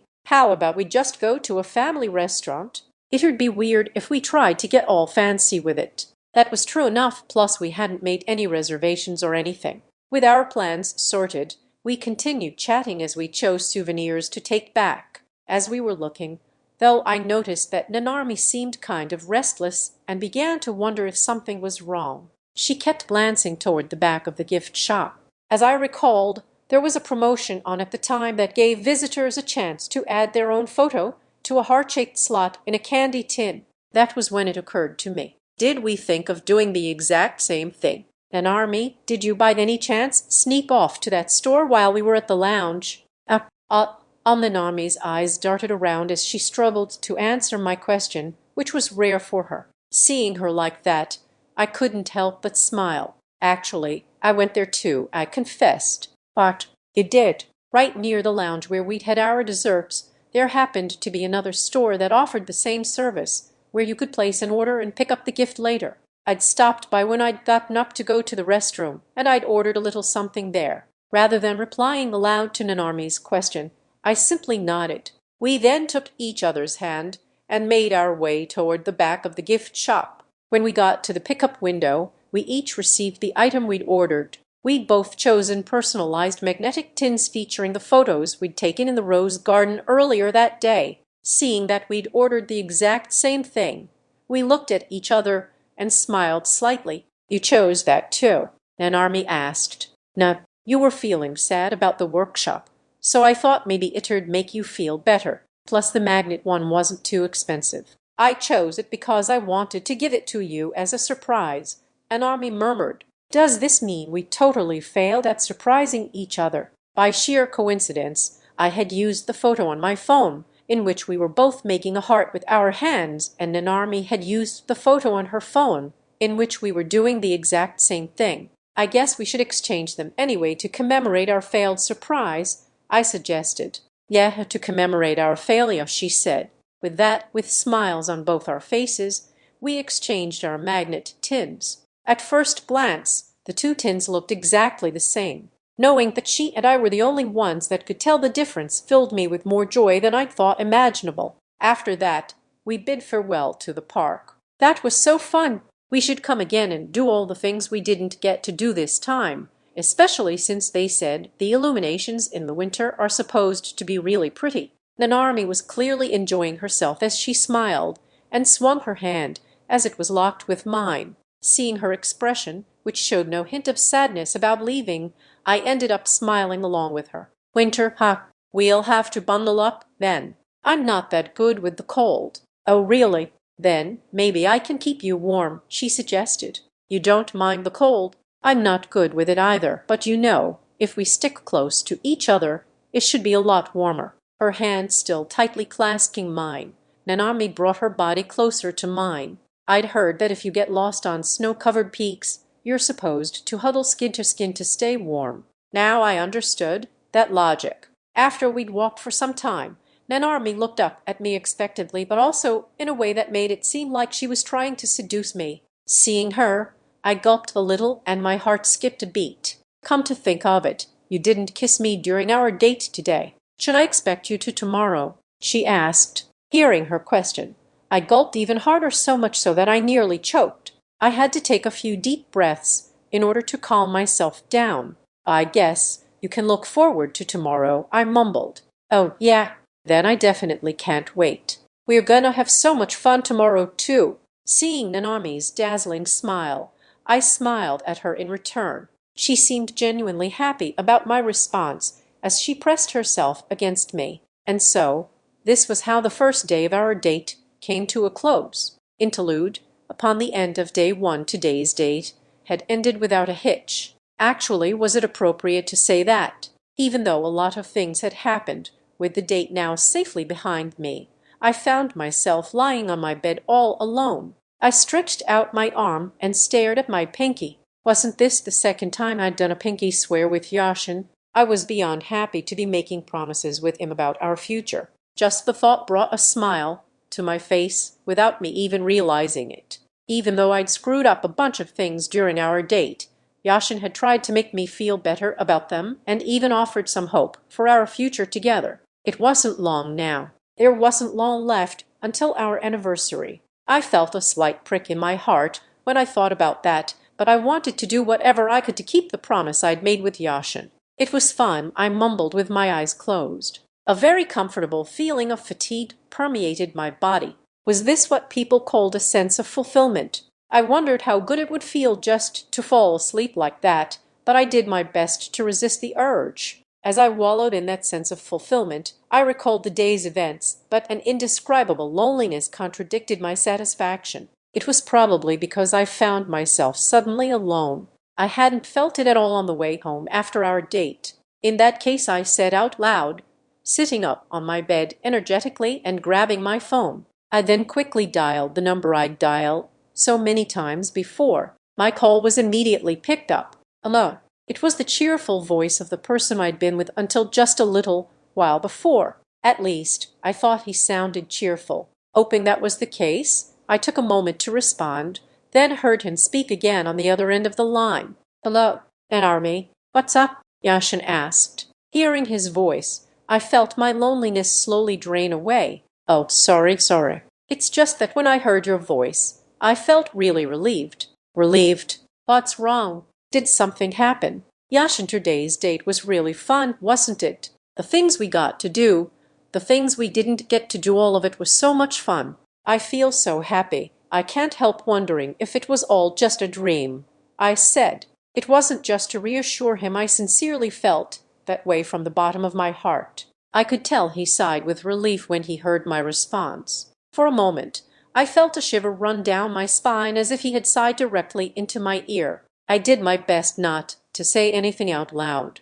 "Yeah, I had a lot of fun too," he replied. "Do you think that's why? I mean, do you think it was because I'd had so much fun today that I suddenly felt so lonely when I got back to my room, and I really wanted to hear your voice?" I lay back down on my bed. "I'm sorry I called all of a sudden. No, I was feeling lonely when I got back home too, so this was perfect. I'm really glad you called. Thanks." I hadn't expected him to say anything like that. My family was at home, so I'd only started feeling lonely once I'd gotten back to my room, but it seemed that Yashin had been feeling that way ever since he'd stepped foot in the door. "I should have called sooner. I wished you'd told me you missed me," I said lightheartedly, hoping that I'd be able to make him forget the loneliness a little bit. "Of course, I missed you. I was just too embarrassed to say it. Har, good then. Still, I didn't realize you were home alone. Where are your parents?" I asked. "They left a note saying they went out on a date."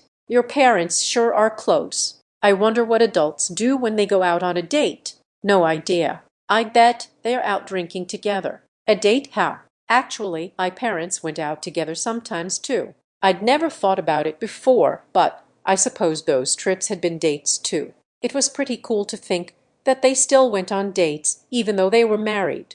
Still, I felt like my mom and dad didn't go out, just the two of them at night. Maybe it'd be fun for Sarah and me to make some arrangements for them. "Drinking, huh? I see my dad drinking sometimes too, but I wonder if it tastes good," I said.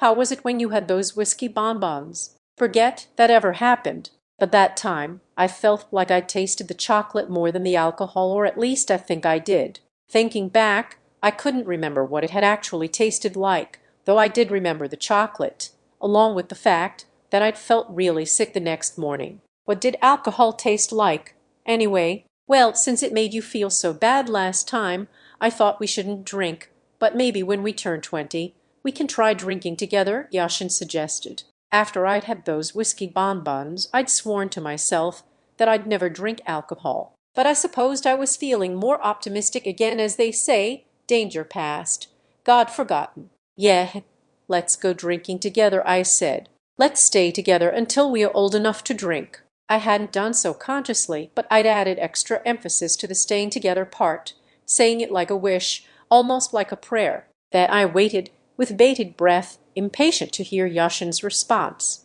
Of course we'll stay together," he replied. His response filled me with so much joy. I felt relieved, too, and had ended up replying even louder than before. I wondered if he thought it was weird that I was suddenly speaking so loudly. "Anyway, I know I called you out of the blue, but what were you up to?"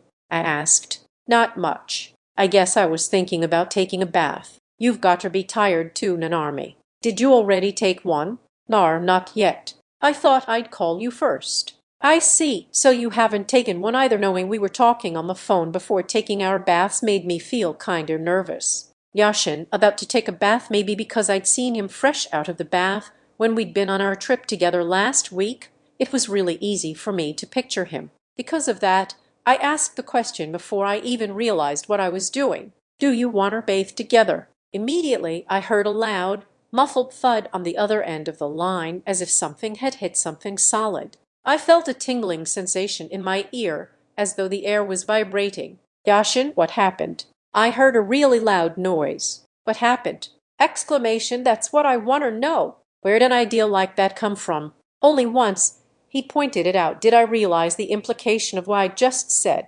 I'd been worried about him because of the loud noise I'd heard, but I supposed it made just as much sense for him to worry about me and my dumbass comment. Feeling suddenly flummoxed, I began to make various excuses. "No, I mean, because bathing is super relaxing. I heard before from a friend that she once took a bath while she was chatting on the phone like that. So I thought, since you were tired, that maybe we could try something like that too. Then, you can relax and stuff." Actually, I hadn't been thinking that at all. But I nonetheless continued to list as many plausible reasons as I could think of. It was true that I'd heard that one of my friends had done something like that, but that hadn't even been on my mind when I'd made my suggestion. Dashin,